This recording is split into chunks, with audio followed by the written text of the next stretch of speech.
মনের বাসনা পাখিয়া শুনে যামর মনের বাসনা বলবি গিয়ে নূরে নবীকে বলবি গিয়ে নূরে নবীকে আমার মনের যতই কল্পনা পাখিয়া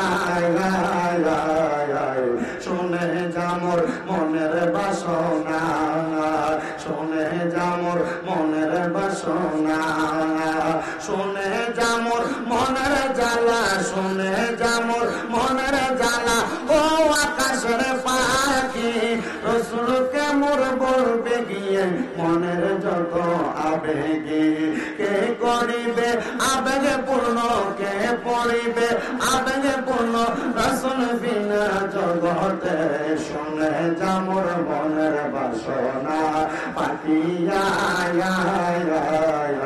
শুনে যামর মনের বাসনা শুনে যামর মনে রাজি ও পুবালের হাওয়া শুনে যামর মনে রাজি ও পুবালের হাওয়া একে একে বলবি গিয়ে আমার মনের যত চাওয়া মনে রাজি মনে রইল মনে রাজি মনে রইল পূরণ হলো না শুনে যামর মনের বাসনা পাখিয়া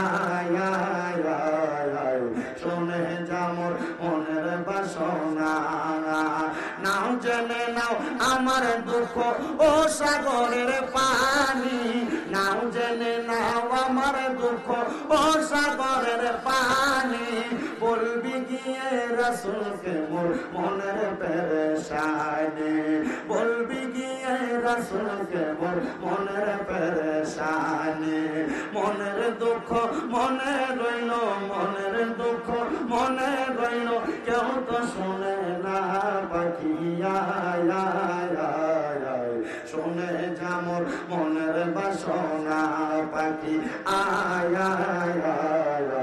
শুনে যামর মনের বাসনা আল্লাহুম্মা সাল্লি আলা মুহাম্মদ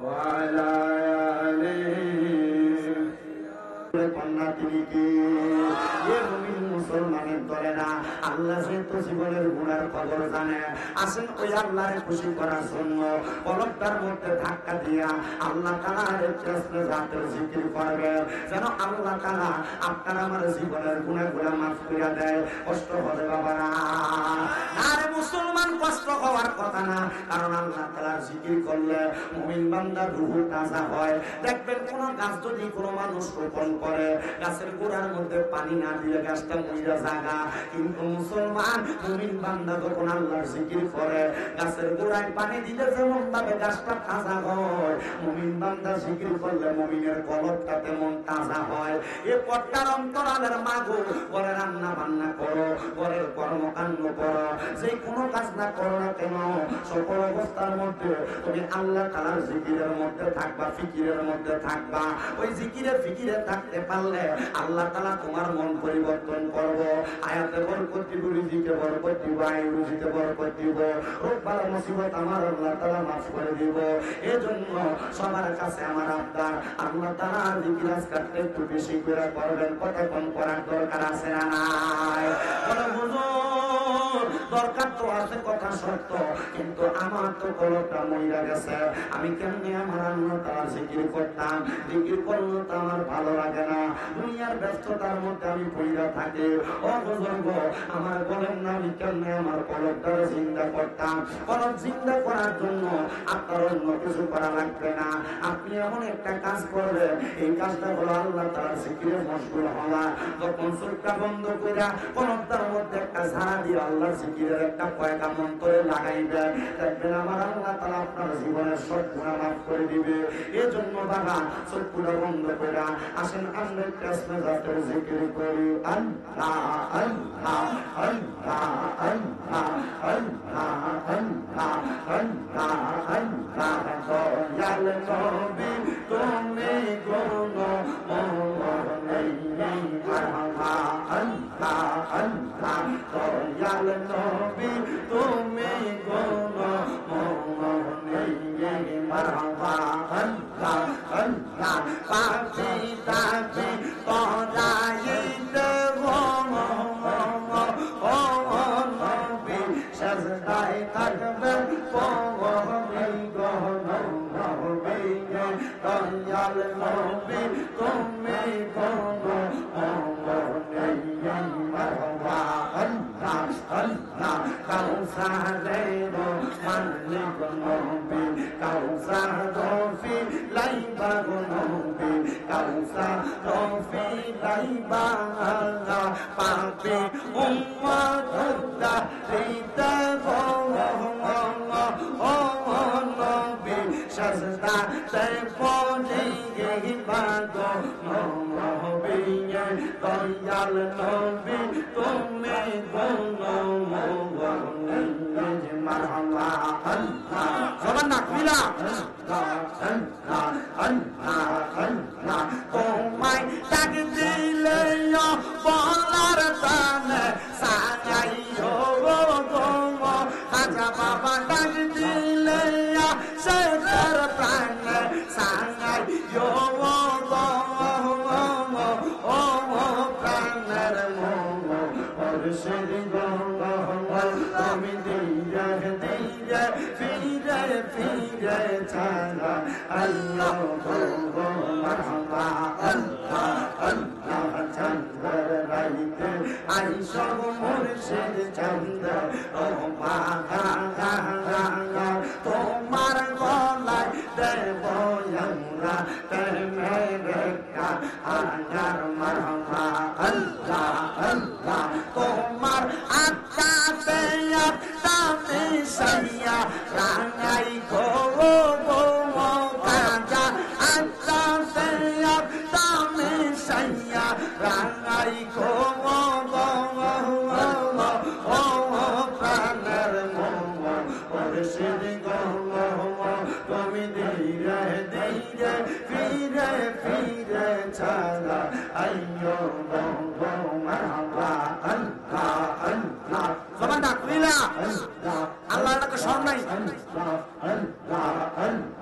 আমার প্রিয়ার সাদরি আমি সাইজোনা দেখে আন্দার গলে নামাই দিয়া দেব জামাই ফাঁকি আল্লাহ আল্লাহ আল্লাহ ওই কবরে নূরের নবী আঙাই কবরে মারহাবা আল্লাহ জবান খুলে ওই কবরে নূরের নবী আঙাই কবরে ও প্রাণের মুর্শিদ তুমি ধীরে ধীরে ফিরে ফিরে সাদা আইয়ো রে মারহাবা আল্লাহ আল্লাহ আঙ্গাম পাতায় সাঙ্গাম পাতায় কত পানি জরে গয়া সাজবি দায়ার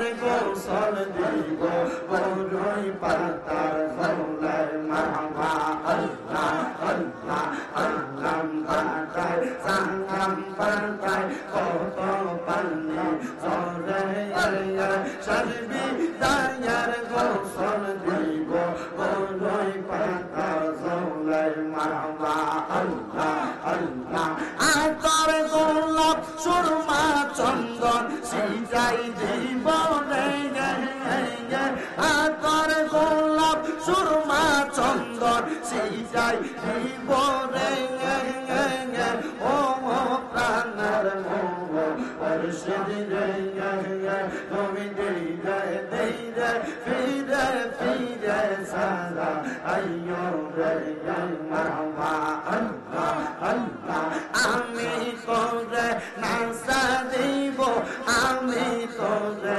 চাইতে দিব দয়াল মুর্শিদ তোমায় পাইলে মনের কথা কইলা কইব মারহাবা আল্লাহ আল্লাহ রাঙ্গা চরণ মুইসা দিব আরে কাউরে না সুইতে দিব রাঙ্গা চরণ মুইসা দিব আরে কাউরে না সুইতে দেব দয়াল মুর্শিদ তোমায় পাইলে মনের কথা কইলা কইব মারহাবা আল্লাহ আল্লাহ আল্লাহ আল্লাহ আল্লাহ আল্লাহ নয়নে নয়নে দেখি তোমার মুর্শিদ তোমায় পাইলে নয়নে নয়নে রাখিব মারহাবা আল্লাহ আল্লাহ আল্লাহ আল্লাহ আল্লাহ আল্লাহ লা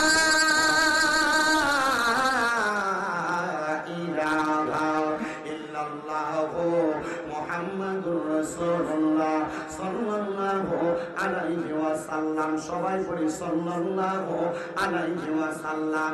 আমার এই খাজার আস্তানার মধ্যে যারা যারা উপস্থিত হইলেন, আমি আর ডাইনে বামে যাচ্ছি না, আমি ধারাবাহিকভাবে আলোচনার মধ্যে চলে যাচ্ছি। যদি কষ্ট হয় মনে কষ্ট নিবেন না, সন্তানের মতো মনে করে, ভাইয়ের মতো মনে করে, পর্দার অন্তরালের আমার আম্মু জিরাগো সন্তানের মতো মনে কইরা বয়ানটা শ্রবণ করার চেষ্টা করবেন। আমরা যারা এই মাহফিলে বসলাম, আমাদের সবার একটা পরিচয় আছে, আমরা মুসলমান। কথা কোন ঠিক কিনা? এই মুসলমান যে আমরা, এই কথাটা অস্বীকার করার মতো কোনো ক্ষমতা কারণ নাই। আর কেউ যদি অস্বীকার করে সেই ব্যক্তির ঈমান থাকবে না। আমরা মানব জাতি, মুসলমান জাতি রে, এই মুসলমান জাতিরা আমরা ইসলাম ধর্মের মধ্যে আমাদেরকে আমার আল্লাহ তাআলা দয়া কইরা মায়া কইরা আখিরি নবী মুহাম্মদুর রাসূলুল্লাহ সাল্লাল্লাহু আলাইহি ওয়াসাল্লামের উম্মত বানায়া পাঠাইছে।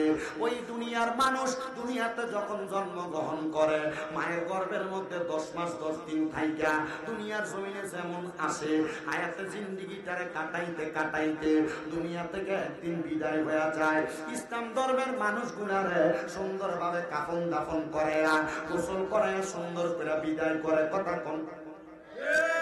হ্যাঁ, সুন্দর কাফনের কাপড় পরায় না, সুন্দর করে গোসল দেয় না। আম্মা জানা আয়েশা সিদ্দিকা রাদিয়াল্লাহু তাআলা আনহা বলেন,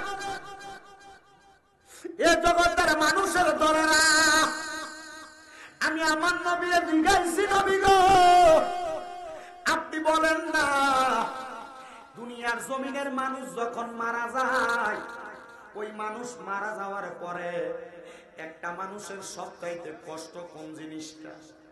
এই মুসলমান, এই নবীর উম্মতের দলেরা, একটা মানুষকে দুনিয়ার জমিনের মধ্যে যখন ইন্তেকাল করে, ইন্তেকাল করা থেকে কবরে রাখার আগ পর্যন্ত সবচাইতে বেশি কষ্টের কোন সময়টা?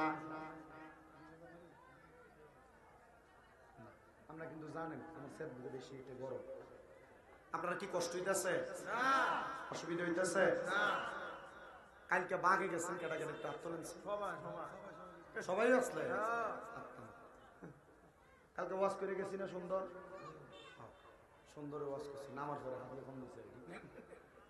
আমার লোকে যে একবার তেরা বেয়া করে এরপরে করো জীবনের লেগে, আর জীবনও যাই না। আমি এনে গতবারও আমার এদাওয়ালের কথা কইছি, আমি রাখছি, এর আগের বারও কইছি আমি রাখছি, এবার আমার এই শ্যামল ভাইয়ের মাধ্যমে কোয়ানে আমি রাখছি, কিন্তু তেমন সেনা জায়গা মতো ঠিক না যাক। তবে আমি আমার মতো করে মজাই আমি ওয়াজ করি। আমি জানি হুন্না এলাকা সহ বানসারামপুর, মুরাদনগর, নবীনগরের পশ্চিম, তিতাস, এই সাইডটাতে যথেষ্ট পরিমাণ মানুষ আমার মায়া করে, মোহাব্বত করে। আমি আপনাদের কাছে আসি। আজকে যদি আমি মইরা যাই, এরপর থেকে কি স্বামীরা যাইব না আরেকজন আইব? আমরা কথা কন, আরেকজন আসবে না? না কোনো কবর থেকে উঠে আনবেন আমারে? সুযোগ আছে? এবার আসেন আমার বাবারা, এই মরণ কথাটা কেমন সত্য। আমার নবীরে প্রশ্ন করি, আর রাসূলুল্লাহ, মানুষের মরণ থেকে মানুষের কবরে দেওয়া পর্যন্ত সবচাইতে কষ্টের সময় কোনটা? নবী কয় দুইটা সময় বড় কষ্টের। মায়েশা ডাক দিয়া কয়, নবী গো কোন দুইটা সময়? বলে এক নাম্বার কষ্টের সময়টা হলো যখন মানুষের দেহ থেকে রূহটা আলাদা করা হয়, আজরাইল যখন থাবাটা দিয়ে রূহটা টান দিয়ে নিয়ে যায়, তখন সবচাইতে বেশি কষ্ট হয়। ওগো মায়ের নবী ও গো দয়ার নবী গো, কেমন কষ্ট আপনি বলেন না গো। নবী আমার ডাক দিয়া কয়, এই কষ্টের কথা আমারে জিগাইও না। আমার আগে যেই পয়গম্বর হযরতে ইদ্রিস আলাইহিস সালাতু ওয়াস সালাম তোমাকে জিজ্ঞাসা করো, ইদ্রিস নবী তোমাদেরকে আজরাইল রূহ কবজ করার কষ্টের কথা বলবো। ইদ্রিস নবীরে আমার আল্লাহ ঘোষণা দিয়েছে, এ পয়গম্বর, এ নবী ইদ্রিস আলাইহিস সালাতু ওয়াস সালাম মরণের প্রস্তুতি গ্রহণ করবা। কারণ তামুতু কাবলাল মাউত, মরার আগে একবার মরতে পারলে ভালো লাভ আছে। ইদ্রিস নবী কয়, আল্লাহ আমি নবী তো মরার আগে একবার মরার স্বাদ গ্রহণ করতে চাই। আমার আল্লাহ ডাক দিয়া কয়, জিবরাইল রে, আমার বন্ধু ইদ্রিস যে তো বলছে মরার আগে একবার মরার স্বাদ গ্রহণ করতে চায়, যাও না রে আজরাইল ফেরেশতারে লইয়া আমার বন্ধুর কাছে তুমি যাও। এবার ইদ্রিস পয়গম্বরের কাছে জিবরাইল আলাইহিস সালাতু ওয়াস সালাম আসছে। জিবরাইল কয়, নবী গো, আপনি বলে বলছেন মরার আগে একবার মরার স্বাদ গ্রহণ করতে, কারণ মরণটা যে কষ্ট, কেমন কষ্ট ইদ্রিস নবী যদি এর আগে একবার স্বাদটা নেয়, তাই মানুষের কাছে বলতে পারবো, এই আমার উম্মতেরা মরার সময় এমন এমন কষ্ট, যদি এই কষ্টটা সহ্য করতে পারো তাইলে তুমি মরার আগে দুনিয়াতে বাজে কাজ করো, অসুবিধা নাই। আর যদি সহ্য করতে না পারো, বাজে কাজগুলো ছাড়ো, তাইলে তুমি মরার সময় আরামে মরতে পারবা। হযরত ইদ্রিস পয়গম্বর ডাক দিয়া কয়, ও জিবরাইল, ঠিক আছে গো, আমি মরার আগে একবার মরতে চাই। আল্লাহ যে আমার ডাকটা কবুল করছে, আসেন না গো আমার রূহটা কবজ করেন। এবার আজরাইল ইদ্রিস আলাইহিস সালাতু ওয়াস সালামের সামনে আসছে। ইদ্রিস নবী কয়, কেমনে বসবো? বলে, বইসেন না, আপনি একটু লম্বা হইয়া শুইয়া যান। ইদ্রিস নবী লম্বা হইয়া উত্তরে আর দক্ষিণে শুইয়া গেছে। আজরাইল ইদ্রিস নবীর সামনে আইসা ইদ্রিস নবীর বুকটার মধ্যে আপনি হাতটা রাখছে। কি রাখছে? আজরাইল শুধু হাতটা রাখছে, পদ্মার অন্তরালের মা। আজরাইল হাতটা রাখার পর ইদ্রিস নবী বলতেছে, ও জগতের মানুষ, মরার কষ্টটা কত ভয়ঙ্কর জানো? আজরাইলে যখন আমার বুকটার ভিতরে হাতটা রাখছে, আমি নবীর কাছে মনে হইছে সমস্ত জগতের বড় বড় পাহাড় গুলা আমি নবীর বুকের মধ্যে আইনা তুইলা দেওয়া হইছে। আমি নবী বললাম, রে আজরাইল, এই বুকের মধ্যে রে এত বড় ওজনটা দেওয়া হয়, সবাই রে কেমনে কষ্ট দিয়া মারবো? কয় না। বলে, কেন না? বলে, মুমিন বান্দা এমন কষ্ট পায়া মরতো না। কেমনে মরব রে? বলে, মুমিন বান্দা বড় আরামে মরব। একটা ছোট বাচ্চা দুধের জন্য কান্না করলে তার মা তার মাথার মধ্যে হাত বুলে দিলে বাচ্চারা যেমনে ঘুমায়া যায়, মুমিন বান্দা এমন ভাবে ঘুমায়া যাইব, মরার কষ্ট টের পাইতো না। কিন্তু মনে রাখবা, কোন বেঈমান বান্দা, বেআমল বান্দা যখন মরব রে, আজরাইল সহ অন্যান্য ফেরেশতাদের ভয়ঙ্কর চেহারাটা দেখা বান্দা ডরে বিছানায় প্রস্রাব পায়খানা কইরা দিব, জিহ্বায় কামড় দিয়া দিব, নাকে মুখে দিয়া রক্ত বাইর হইব। এটা বেঈমান বান্দার মরার অবস্থা। গায়ের রক্তি ছিঁড়া যাইব, নাকে মুখে দিয়া রক্ত বাইর হইব। ইদ্রিস পয়গম্বর কয়, জগতের মানুষ, এবার আজরাইল আমার ভিতর থেকে রূহটা বাহির করছি। নবী গো, কেমন লাগছে আপনার কাছে গো? ইদ্রিস পয়গম্বর বলে, আমার কাছে কেমন লাগছে জানুনি? আমার কাছে এমন লাগছে, আমার মনে হইছে একটা জীবিত ছাগল, ছাগলটারে লটকা দিয়া চামড়াটারে জীবিত অবস্থায় টাইনা টাইনা ছিঁড়া ফেললে ওই ছাগলটার যত কষ্ট হইতো, আমি নবীর কাছে এত কষ্ট লাগছে। কিন্তু নবী আরেকটা আদব প্রেমের খেলা খেলছে। যখন ইদ্রিস নবীর রূহটা আমার আল্লাহ তাআলার ফেরেশতা নিয়ে গেছে, নিয়ে যাওয়ার পরে ইদ্রিস নবী আমার আল্লাহর কাছে দোয়া করছিল, আল্লাহ, ও আল্লাহ, আপনি নাকি 8টা জান্নাত বানাইছেন সুন্দর কইরা, আমি নবীর তো ওই জান্নাতগুলা দেখতাম মনে চায়। আল্লাহ কয়, নবী দোয়া কবুল করলাম, তবে যাইবেন জান্নাত থেকে বের হয়ে আসবেন, একবার যাওয়ার পর জান্নাতের মধ্যে থাকবেন না। ইদ্রিস নবী কয়, আল্লাহ ঠিক আছে, আপনার কথা মোতাবেক কথা হবে। জিবরাইলে ডাক দিয়া কয়, এ নবী, আল্লাহ বলছে একবার জান্নাতে ঢুকতে পারবেন, এরপরে আর কোন প্রবেশ করতে পারবেন না, বের হয়ে যাওয়া লাগবে। ইদ্রিস নবী কয় ঠিক আছে। এবার ইদ্রিস নবী যখন ইন্তেকাল করলেন, ইন্তেকালের পরে ইদ্রিস নবী জান্নাতের মধ্যে প্রবেশ করেছেন। প্রবেশ করার পরে হযরত ইদ্রিস আলাইহিস সালাতু ওয়াস সালাম জান্নাতের মধ্যে যাইয়া কিছুক্ষণ ঘোরার পরে আবার জান্নাত থেকে বের হয়ে আসছে। বের হওয়ার পরে জিবরাইল বলে চলেন না গো নবী, আবার আপনারে নিয়ে যায়। হযরত ইদ্রিস নবী কয় ভাই জিবরাইল, আমার যে নিয়ে যাইবা, আমি ইদ্রিস পয়গম্বর তো আমার পায়ের খরমগুলা জান্নাতে ফালাই আসছি, জান্নাত থেকে আমার পায়ের খরমগুলা আনা লাগবো। সুবহানাল্লাহ নাই? আল্লাহ কইছে কয়বার যাইতে পারবে? একবার। জিবরাইল যে কইবা একবার গেলে এরপরে তখন বাইরে হয়ে চলে আসে। ইদ্রিস পয়গম্বর যেমন কথা তেমন কাজ, প্রবেশ করে বের হয়ে চলে আসছে। কিন্তু জিবরাইলকে বলছে, জিবরাইল জান্নাতে গেছি, আমার পায়ের খরমগুলা জান্নাতের মধ্যে রাইখা আসছে, অনুমতি দাও প্রবেশ করি। জিবরাইল কয় যান নিয়ে আসেন। ইদ্রিস নবী জান্নাতের মধ্যে ঢুইকা আর বাইর হয় না। জিবরাইল কয় আসেন না, বলে না। বলে কেন? বলে তুমি কইছো একবার প্রবেশ করলে বের হওয়া লাগবে, কিন্তু দ্বিতীয়বার প্রবেশ করলে যে বের হওয়া লাগবে এটা তো কও নাই। যাও রে যাও, আমার আল্লাহর কাছে খবর দাও, আমি নবী জান্নাতে প্রবেশ করছি আর বাহির হইতাম না। কষ্ট হইতাছে আপনারা? ওরে মরণের চিঠি যখন আসবে আমার, কালিমার তালকিন দিও বারে বার। মরণের চিঠি যখন আসবে আমার, কালিমার তালকিন দিও বারে বার। দেখা যদি না হয় জীবনে আমার, কি উপায় হবে আমার? দেখা দাও রাসূলুল্লাহ, ডাকে আসে তোমার, আমি কেঁদে কেঁদে হই গো সারা। দেখে নাও রোজা তোমার, বলেন না দেখা দাও ডাকে আসে গো তোমার, আমি ডেকে ডেকে হই গো সারা। ডেকে নাও রোজা তোমার, দুই সাথীকে পাশে নিয়ে খায়, ঘুমিয়ে আছো নিজুম নিরালায়।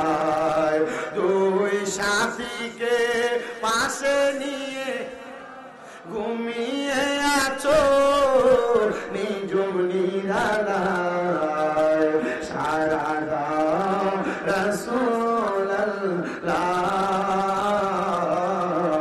ডাকে আসে কো তোমার, সারা দাও রাসূলুল্লাহ, ডাকে আসে কো তোমার। এ দুনিয়ার মুসলমান, এ হুন্না দুলালপুরের বাবা ইদ্রিস নবী বলতে রে, শরীরের মধ্য থেকে চামড়াটা রুহুটা কবজ করলে, একটা জীবিত ছাগলের মতো চামড়াটাই না ছিঁড়া ফেললে যে কষ্ট একটা মানুষের তেমন কষ্ট হয়। কিন্তু আমরা মুসলমানের আর দুই ধরনের মরণ। ইমানদারের মরার সময় এমন কষ্ট পায় না, বেঈমানের মরার সময় এমন কষ্ট পায়। আইরে মুসলমান ও নবীর উম্মতের দলেরা, কিন্তু দেখছেন ইসলাম ধর্মটা কত সুন্দর। একটা মানুষ যদি মারা যায়, মারা যাওয়ার পরে তার সুন্দর গোসল দেয়, গোসল দিয়া কাফন পরায়, পুরুষ হইলে 3 কাপড়, নারী হইলে 5 কাপড় দেওয়ার পরে মানুষ তার জানাজা পড়ায়া সুন্দর করে তার দাফন করে দেয়। ও নবীর উম্মতের দল, ও আশিক রাসূল ভাই বাবারা, আরেকটু মনটা লাগে শোনেন। মা আয়েশা কইছিল নবী গো মরার সময় কষ্টের সময় কয়টা? নবী কইছে 2টা। তাহলে 1 নাম্বার মরার সময়, রূহ নেওয়ার সময় কষ্ট। ও নবী গো 2 নাম্বার কষ্টটা কোন সময়? বলে গোসলের সময়। নবী গো কেন গোসলের সময় কষ্ট হয়? বলে ওই ব্যক্তিরা নিয়ে যখন গোসলের খাটিয়ার মধ্যে শোয়া দেয়, তার শরীরের কাপড়গুলা যখন টাইনা টাইনা ছিঁড়া হয়, ওই শরীরের কাপড়গুলা যখন খোলা হয়, তখন ওই ব্যক্তির রূহটা মৃত ব্যক্তির সামনে দাঁড়ায় দাঁড়ায় বলতে থাকে, এ আজরাইল ফেরেশতা সহ দুনিয়ার মানুষের দলেরা, আমার শরীর থেকে এত কষ্ট দিয়া তোমরা জামা কাপড় গুলা খুইল না।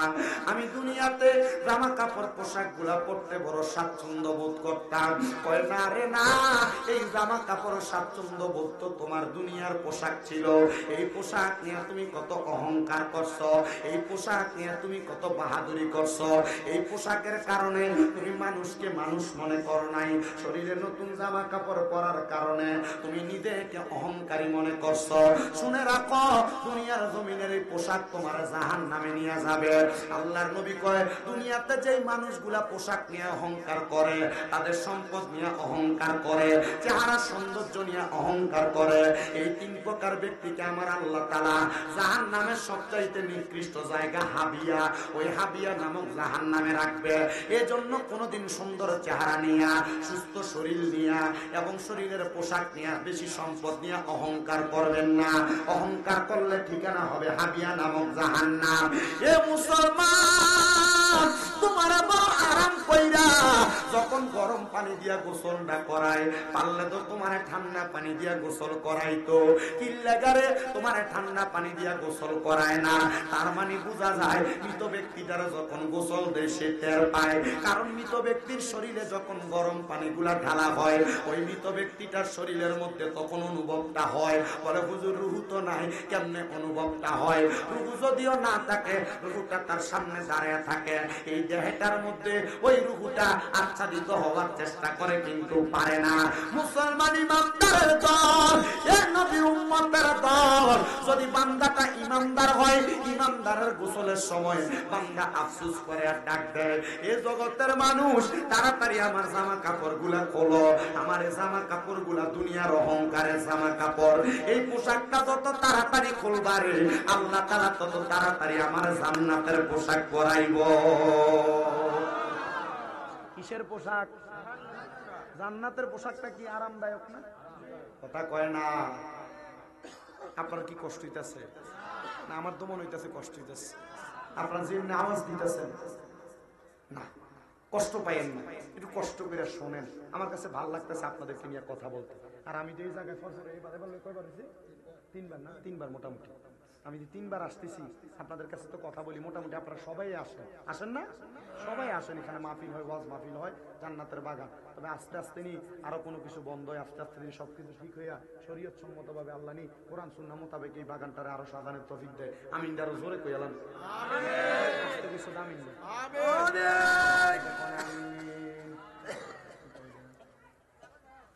ও আচ্ছা, ও আমার আর দাওয়াতের কাগজ দিচ্ছে, গনিয়ার সব গনিয়ার সর দক্ষিণে ইবতেদাই সুন্নিয়া হাফিজিয়া তিনখানা মাদ্রাসায় আগামী 25 তারিখ ইনশাআল্লাহ ওনারা আমার দাওয়াত করছেন, আপনারা আসবেন। আমাকে যেহেতু এরা রমজান মাস উপলক্ষে কবরবাসী রুহের মাগফিরাত কামনায় মাহফিলটা করাচ্ছেন আগামী 25 তারিখ, আপনারা ইনশাআল্লাহ যাবেন, সবাই দাওয়াত করা হয়েছে, যাবেন ইনশাআল্লাহ। গনিয়ার সরটা কি বেশি দূরে না? কেন কাছে মানে কালমিনাদের ভিতরে তুমি বইও না, এটা চিনেন না আপনারা? গনি মিয়া না, কেন মিয়া, কেন মিয়া আপনি বইয়েন না?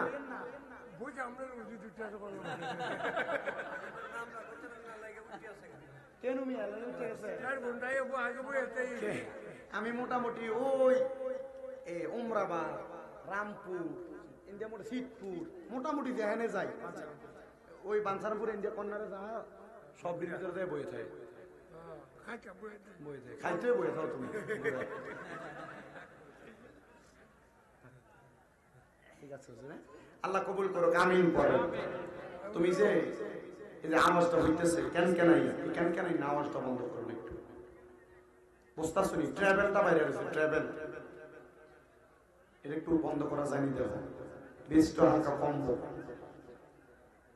তাহলে একটা বান্দা ইন্তেকাল করার পরে ওই বান্দার যখন গোসল দেওয়া হয়, বান্দা যদি মুমিন হয়, ওই বান্দার রূহটা বলতে থাকে তাড়াতাড়ি আমার দুনিয়ার পোশাক গুলা টাইনা খোলো, আমার জান্নাতের পোশাক পরার জন্য ফেরেশতারা দাঁড়ায় রয়েছে। এবার আপনারা বলেন মুসলমান, ওই জান্নাতের পোশাক আমরা সবাই পড়তে রাজি আছি না নাই? জান্নাতের পোশাক পড়তে যে তো রাজি আছি রে, ওই জান্নাতের পোশাক আপনারে আমারে পরানো হবে।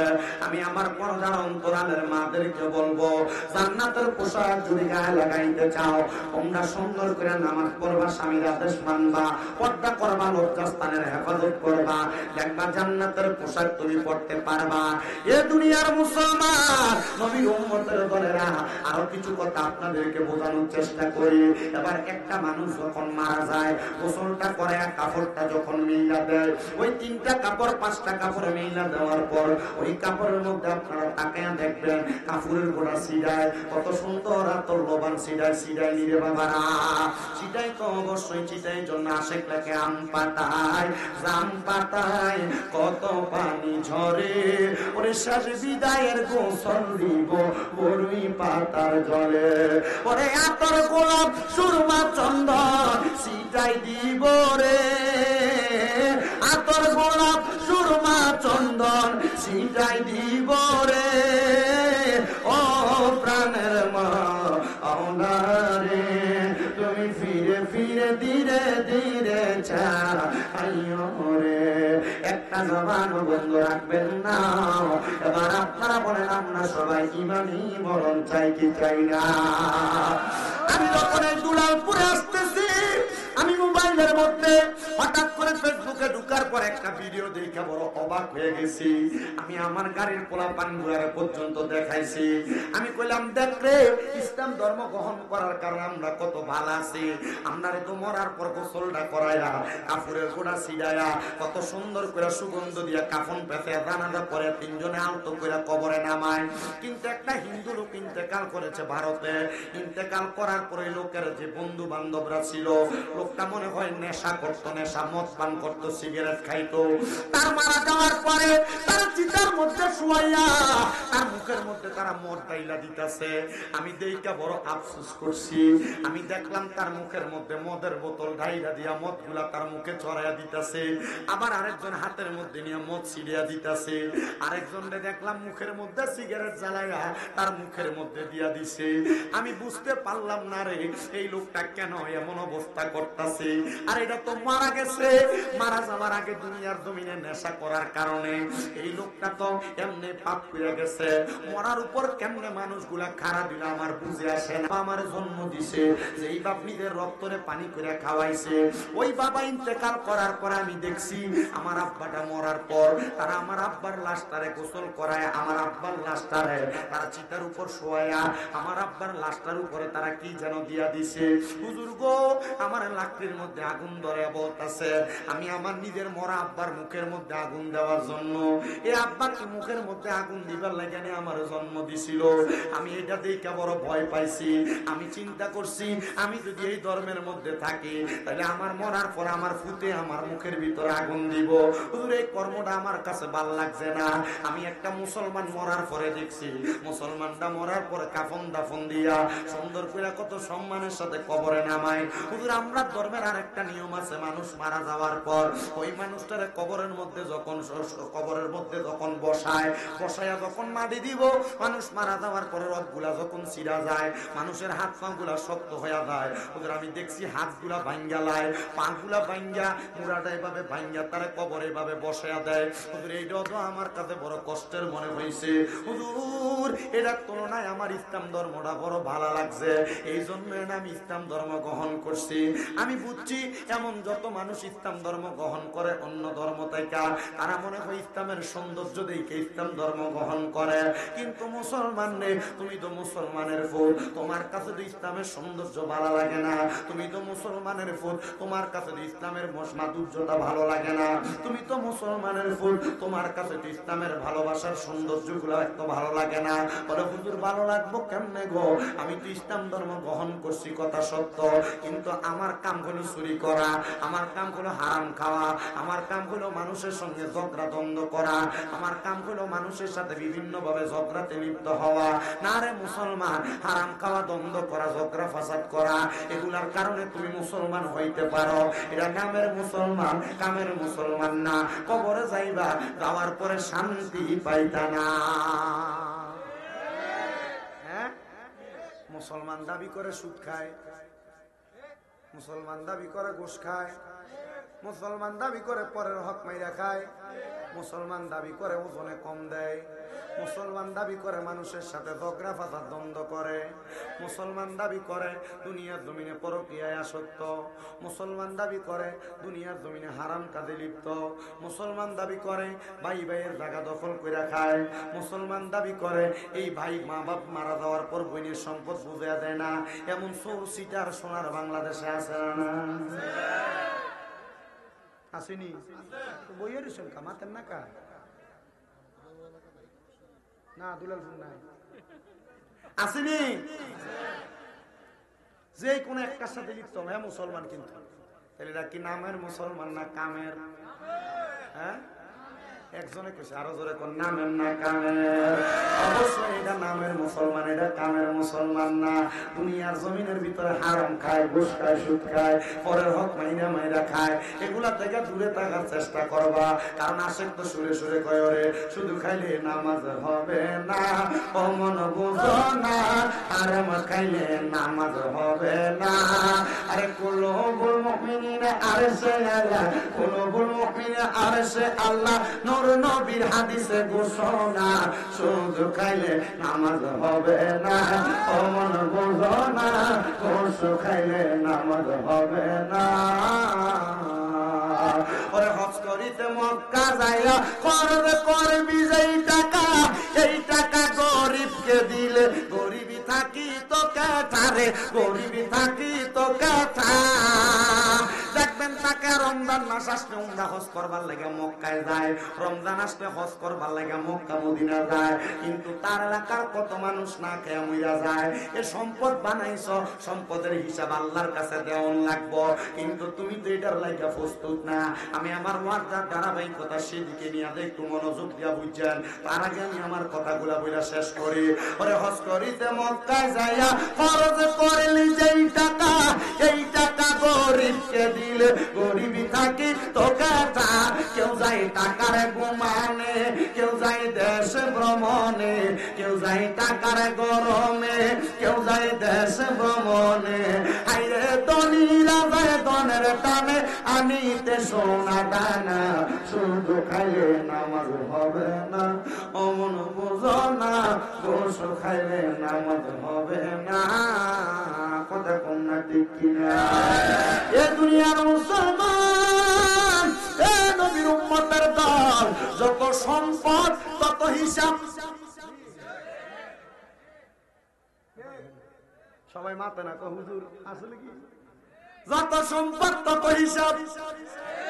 কথা কি ঠিক না বেঠিক? অবশ্যই ঠিক। বলে হুজুর কেমন ঠিক? কেমন ঠিক আমি আপনাদেরকে একটু বোঝানোর চেষ্টা করি। মিশরের এক বড় বাদশা, সম্পদের অভাব নাই। ওই বাদশাটা দিয়া কই, জগতের মানুষ, আমার রাজ্যের মানুষেরা একটা স্বভাব ছিল বেশি খাম খাম করে, তারা শুধু আফসোস করে আমার এইটা নাই, আমার ওইটা নাই। এই স্বভাবটা বেড়াইতে থেকে বেরিয়েতে বেশি। মা বোন, আপনাদের কাছে আবদার, আপনারা যারা স্বামীর ইনকাম কম দেখে আপনারা কাবজাত করেন, আল্লাহর রাস্তায় কইরেন না যে তোমার বয়সে ছোট, তোমার পাশের বাড়ির অমুক এত টাকা কামাই করে, তুমি করতে পারো না, তুমি কি বের হইলা। এ কথাটা মুখ দিয়ে বাইর করে না মা। এ কথাটা কইলে তোমার জামাইয়ের কলজাটার ভিতরে একটা তীর দিয়ে বা একটা তরবারি দিয়ে আঘাত করলে এত কষ্ট পাইতো না। এই কথাটা জামাই রে কইলে যে কষ্টটা পায়। কথা বল না কেন? মা, আমি তোমার কাছে আবদার করব, তুমি আল্লাহর দরবারে নামাজ পড়বা, নামাজ পড়ে দোয়া করবে। এই মহিলারা আপনাদের গলার আওয়াজ যেন একটা ওই দিকে না আসে। এই এটা আবার উড়াইছে কেন? এই বেটা এটা উড়াইয়েন না বাবা। কি তো আমি তো পুরান মানুষ, নতুন কাম করে কোন গলার আওয়াজ দেওয়া যাবে না মহিলা। একটু মনোযোগ দেন, তাহলে বেশি খাম খাম কথা কয় না। এটা নাই ওইটা নাই বলা যাবে, আফসুস করা যাবে। যদি আফসুস করেন আপনি নাফরমানের খাতায় নাম লেখাইবেন। কার খাতায়? নাফরমান বালা মানুষ নাম। নাফরমান ছিল নমরুদ, নাফরমান ছিল ফেরাউন। এরা বড় নাফরমান। ফেরাউনের এমনও স্বভাব পাইেন না, কই যাও না যাইেন না, আপনি বইয়েন না। এরা এমনি ঠান্ডা হয়ে যাবে। আমার কাছে মহিলা ঠান্ডা করার ওষুধ আছে, বইয়েন আপনি যাইেন। আল্লাহ রাস্তা আমরা উড়া বসা করলে আমার ওয়াজে দিস। আপনারা আছেন না, আপনারা উড়া বসা না করলে চলবো। মোটামুটি আপনারা বইয়ে থাকলে আমার কাছে আজকে কথা কইতে ভালো লাগে। মহিলা মানুষ যারা আছেন, মা একটা হাদিস শোনাই, মান সমাতা না যা। আপনি নামাজ রোজা পইরা যে মুক্তি না পাবেন, নবীজি কইছে যে চুপ থাকে সে মুক্তি পায়। আপনারা যদি কথা বলেন, আপনার এই কথার কারণে যদি আপনি নাজাত না পান, তাহলে আপনার এই ওয়াজ শুনে কি লাভ হইবে? আপনারা একটু শুইনা চুপ থাকেন। 2 নাম্বার, রাসূলের পাকের হাদিস, একটা মহিলার গলার আওয়াজ কোন পরপুরুষ শোনা, একটা মহিলার গলার আওয়াজ কোন পরপুরুষ শোনা, এই মহিলার আমলনামার ভিতরে কবিরা গুনাহ হবে। কি গুনাহ হবে? আপনার কথা কোন না, কি গুনাহ হবে? একটা মহিলা মানুষের গলার আওয়াজ পরপুরুষ শুনলে কি গুনাহ হইব? কবিরা গুনাহ। তাহলে মহিলা দিয়া গান বাজনা করে যারা, মহিলা দিয়া, তাহলে তারার আমলনামাতে কি গুনাহ হইব? আপনারা আসতে কইছেন, আপনারা আসতে কইতেছেন, আবার জোরে কোন কি গুনাহ হইব? এটা করা যাইব? মহিলার গলার আওয়াজ কোথাটা মানুষ শুনতে পারবো? শুনলে মহিলার আমলনামায় কি গুনাহ হইব? ঠিক আছে তো? তাহলে আবার বেরিয়ে বলা হুজুরের কথা কইবেন না, আসতে কইবেন, এটা আপনার বিষয়। তাহলে নাফরমান ছিল ফেরাউন, নাফরমান ছিল নমরুদ। কথা কোন না ঠিক কিনা বাবা? এই মুসলমান ঠিক কিনা বলে? ওই ফেরাউনে আল্লাহ তাআলার ইবাদত করত, কিন্তু বাবা খোদা দাবি করার পরে রাত্র গভীর হয়ে গেলে ঘোড়ার পিঠে সইরা সইরা একটা পাহাড়ের গুহায় যে আল্লাহর কাছে কইতো, আল্লাহ ও আল্লাহ, আমি জানি তুমি সর্বশক্তিমান, আমি জানি তুমি ক্ষমতাবান, আমি জানি তুমি সবচাইতে বড় ক্ষমতাওয়ালা। আল্লাহ আমার কাছে আমারে খোদা দাবি করলে বড় ভাল লাগে। আল্লাহ তুমি আমার একটু খোদার ক্ষমতায়িত্বটা দেওয়ার তৌফিক দাও। আল্লাহ তাআলা কয়, আমি আল্লাহ তাআলা কাউকে ছাড় দিও পরীক্ষা করি। আল্লাহ ফেরাউনের কিছুদিন পর্যন্ত পরীক্ষা করছে। ওই ফেরাউনে সারাদিন খোদা দাবি করত, আর রাত্রবেলা গেলে আমার আল্লাহর কাছে কান্ত। তার মানে সামনে দিয়া বাই বাই, পেছনে গেলে আমি নাই, এমন কথা। ঠিক কথাটা যেটা ঠিক, এই কথার মিল আছে। ফেরাউনে নাফরমানি কইরা আল্লাহর কাছে যে সমর্থন করত। এমন অনেক মানুষ দেখবেন আপনার আশেপাশে ঘুরে, আপনারা সামনে এসে বাই বাই করে, পিছন দিয়ে আপনারা লাইটায় আপনার বদনাম করে। আপনারা কোন এমন মুনাফিক সোনার বাংলাদেশে আছে না নাই? এ দুনিয়ার মুসলমান, এ নবীর উম্মতের দল, আমি আমার মাদেরকে বলবো, এ আমার আম্মুজিরা গো, একটু মনোযোগ দিয়ে বয়ানটা শ্রবণ করার চেষ্টা করেন গো মা। আমি আপনাদের কাছে একটা আবদার করি, আপনাদের কাছে আবদার করি, দুনিয়া জমিনের মধ্যে থাকা অবস্থায় এমন নাফরমানি যেন আপনারা আমারে দিয়া না হয়, নাফরমানি যেন আপনারা আমারে দিয়া না হয়। আপনি যা পাইছেন তাতে আলহামদুলিল্লাহ আদায় করবেন। আল্লাহ তাআলা কোরআনুল কারীমে কয়, লা ইউকাল্লিফুল্লাহু নাফসান ইল্লা উসআহা। আমার আল্লাহ কারো সাধ্যের বাহিরে কোনো কিছু দেয় না। কেন দেয় না? কেন দেয় না? কেন দেয় না? মুসলমান একটু মনোযোগ দিয়ে শুনবা। আপনি যে টিনের ঘরে ঘুমান, আল্লাহ কয়, বান্দা তুই টিনের ঘরে ঘুমানোর যোগ্য, এই জন্য তোরে টিনের ঘরে রাখি। বান্দারে তুই যদি টিনের ঘরে ঘুমাই আফসোস না করতে, আল্লাহ আমারে টিনের ঘর দিছে, বিল্ডিং দিল না, তুই যদি কইতে আল্লাহ আমারে টিনের ঘর দিছে, এটাই আলহামদুলিল্লাহ, তাহলে 5 স্টার হোটেলে যে শান্তি, টিনের ঘরে সেই শান্তি পাইতি। তো তুই তো নাফরমান, তুই তো আল্লাহ শুকরিয়া আদায় করস না, এই জন্য আল্লাহ তাআলা তোরে শান্তি দেয় না। আরেক বান্দা বিল্ডিং ঘরে ঘুমায়, আফসোস করে আল্লাহ একটা বিল্ডিং দিছো তুমি দুলালপুর বাজার এলাকায়, আরেকটা বিল্ডিং যদি হোমনা বাজারে দিতা, আরেকটা বিল্ডিং যদি ঢাকা শহরে দিতে বড় ভালো হইতো। এ পাগলা বুঝে না, আল্লাহ তাআলা শুকরিয়া আদায় করলেন, আল্লাহ দিত।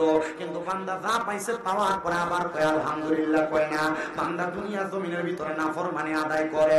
শুনান রে আমার বাবা, এ মুসলমান, আমার। ওই বাদশা ডাক দিয়ে কয়, জগতের মানুষ, আমি আমার রাজা আমার প্রজাদেরকে নিয়ে, আমার রাজ্যের মানুষদেরকে নিয়ে বড় বিপদে পড়ছি। এরা শুধু আমাদের কাছে নালিশ দেয়, ও রাজা, ও বাদশা, আমাদের সম্পদ নাই, আমাদের টাকা নাই, আমাদের ঘর নাই, আমাদের খাবার নাই, আমাদের রিজিক নাই, এমন ভাবে আমাদেরকে বাধা দেয়। রাজা বলেছে, তোমাদের ধন সম্পদ রিজিক সব হবে, তোমরা আমার 2 দিন সময় দাও। কয়দিন? আস্তে কয়দিন? 2 দিন সময় দাও, তোমাদের সব হবে। বলে বাদশা, বুঝতাম গো, 2 দিন সময় দিলে সব হবে। আপনি বলেন না কেমনে সময় দিতাম? বলে, পুরা রাজ্যের মানুষ আগামীকালকে আমার রাজপ্রাসাদের রাজ বক্তব্য দেওয়ার স্থানে আসবা, এমন ভাবে সবাই হাজির হয়ে গেছে। বাদশা ডাক দিয়া কয়, এ সব মানুষ শোনো, সব প্রজাদের থেকে একজন প্রজা আমার সামনে আসো। সব একজন প্রজার সামনে আসছে। এবার বলছে, হে আমার মন্ত্রী, তুমিও আমার সামনে আসো। রাজপ্রাসাদের মন্ত্রী রাজার সামনে, রাজপ্রাসাদের প্রজা একজন তার সামনে।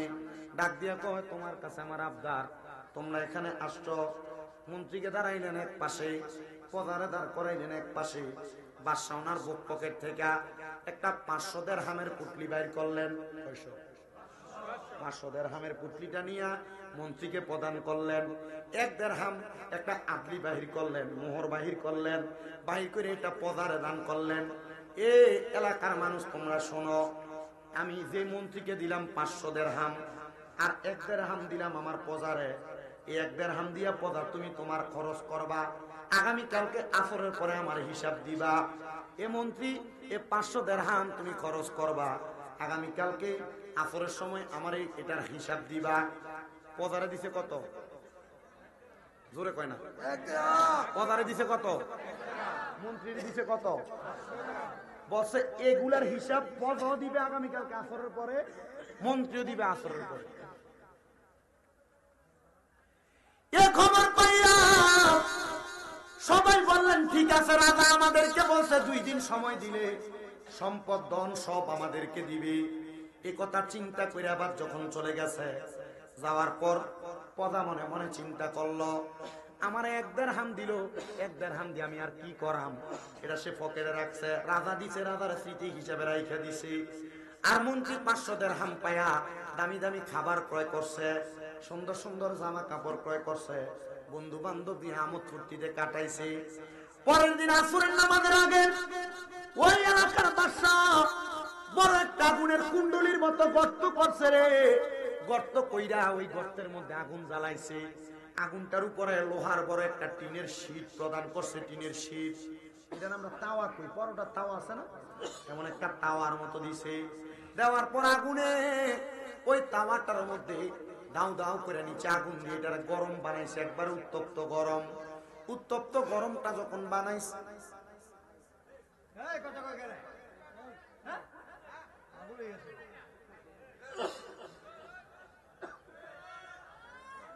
পুরা দুলালপুরের শয়তান ছুটিতে তারে ভাড়াইছে। টেয়াইয়ান থেকে 2টারে ডাক দিয়ে লইছে, এই ছেলে হয় বসনে জানা থেকে।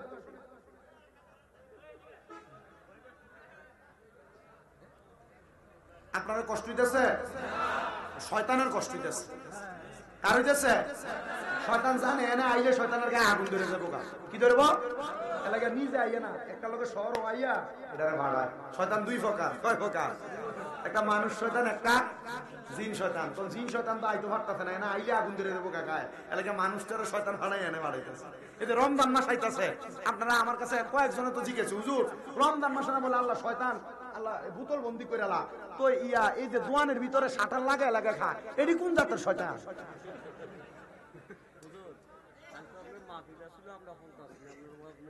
আচ্ছা, আপনি যেটা কইবেন এটা আমি বুঝি। আমি আমার ওয়াজ যতক্ষণ টাইম আমি অক্ষণে ওয়াজ করি, আপনি আমার 1000 ফার্ম দিলে আমি বেশি ওয়াজ করতাম। আমার জিজ্ঞাসা, আমি কইলাম উমা আপনি জানেন না মানুষ শয়তান আছে, যেটি রমজান মাসে দোকান খুইলা শাটারটা বান্ধি দিয়া অথবা ফর্দা লাগা লাগা খায়, এটি শয়তান দুনিয়ার একবার জিন শয়তান না, এটি মানুষ শয়তান। রমজান মাসে দেখবেন আছে, দুলালপুর এলাকা আছে, কম না বেশি? ইস বুড়া বেড়া দাঁড়িয়ে ফাইকে গেছে গা, এও রোজা রাখে না। কথা কই না তো? আছে না? এরা যদি রোজা রাখতো গ্যাস্ট্রিক, তাদের বুক লেগে জায়গা, ডায়াবেটিস, কুতুর ফোনে ভরে খাওয়ান লাগে, ইনসুলিন লোন লাগে, এর লাগে বলে রোজা রাখে না, বিশাল বাড়ি তার কপালে। আবার রমজান মাসে আরেক জাতের শয়তান আছে, ব্যবসায়ী শয়তান। কি শয়তান? বলে হুজুর রমজান মাসে ব্যবসায়ী শয়তান কোনটা? দেখবেন রোজার মাসে বুট, ডাল, তেল, খেজুর এটিরে গুদামজাত করে, বাজারের ভিতরে দেখায় তেল নাই, ডাল নাই, বুট নাই, খেজুর নাই, চিনি নাই, নাই যখন কইব সরকার দামটা বাড়াইবো, বাড়াইলে আবার গোডাউন থেকে ফেডি ফেডি বাহির কইরা মানুষের কাছে বেশি দামে বিক্রি করব। আল্লাহর কসম রে, রমজান মাসে যে ব্যবসায়ীরা এমন ভাবে গুদামজাত করে, রমজান মাস ছাড়া অন্য মাসে গুদামজাত করে, আমার আল্লাহ তাআলা এদের এমন ফিডাইবো, আযাবুন শাদীদ যন্ত্রণাদায়ক শাস্তি প্রদান করব। আরব আমিরাতের বিভিন্ন জায়গার মধ্যে রমজান মাসে ব্যবসায়ীরা লাভ ছাড়া মানুষের মাঝে মাল বন্টন করে। আর সোনার বাংলাদেশের সোনার ছেলেরা, এই সোরসিটারেরা বাংলাদেশের মাটির মধ্যে মালের দামটা গুদামজাত করে বাড়াইয়া দেয়। এটা সোনার বাংলাদেশ সেদিন হবে যেদিন বাংলাদেশের ছেলেরা সোনার ছেলে হবে। এটা সোনার বাংলাদেশ নামে কামে না, কারণ বাংলাদেশের ছেলেরা কোনো সোনার ছেলে হতে পারে নাই। এরা মাল গুদামজাত করে মালের দাম বাড়ায়। কথা কোন ঠিক কিনা?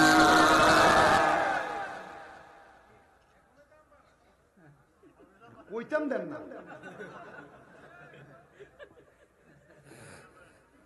আমি মূর্খ, আমি কোন কোরআন হাদিসের ওয়াজ জানি না, মাত্র কামের প্রথম বর্ষ, মানে আর অনার্স শেষ হইল, এবার হবে কোন রকম পড়ি আর কি। তা আমার মানুষ দাওয়াত দেয়, ওই যে বাস্তবসম্মত কিছু একটা দুই একটা কথা চেষ্টা করি পাওয়ার, এলাকা মানুষ দাওয়াত দিয়ে নেয়। এমন সোর সিটার যে বাংলাদেশে আছে, কম না বেশি? বালা নাই যেমন না, বালাও আছে। কথা কই না, বালা আছে না? বালা না হইলে আপনারা কি আর মাহফিলাইতেন? আমরা বালা দিকে তো মাহফিলাইছি। আল্লাহ কবুল করো, আমিন কর। আবার হ্যাঁ, এক জাতের বালা আছে, এটি মসজিদের ভিতরে সাদা পাঞ্জাবি, জুমার দিনটা আইলে একবার হাত লাটা দিটা, ধুতি, সাদা টুপিটা লাগাইয়া, দাড়িটারে ক্লিন একবার শেপটা কইরা ইমাম সাহেবের ফ্যাশনটা দিয়ে খারা, এটা বাইরে আইয়া খাইছু। কথা কয় না তো? আসেনি বাইরে আইয়া খায় গোশ। আজান দিলে সবার আগে মসজিদে যায়, মসজিদের বাইরে এসে সুদের টাকা খায়। নামাজ হইল না রে তোর, নামাজ লইলি না খবর, ধরিলি নামাজ পড়িলি নামাজ সারা জীবন, পর নামাজ হইল না রে তোর, নামাজ লইলি না খবর।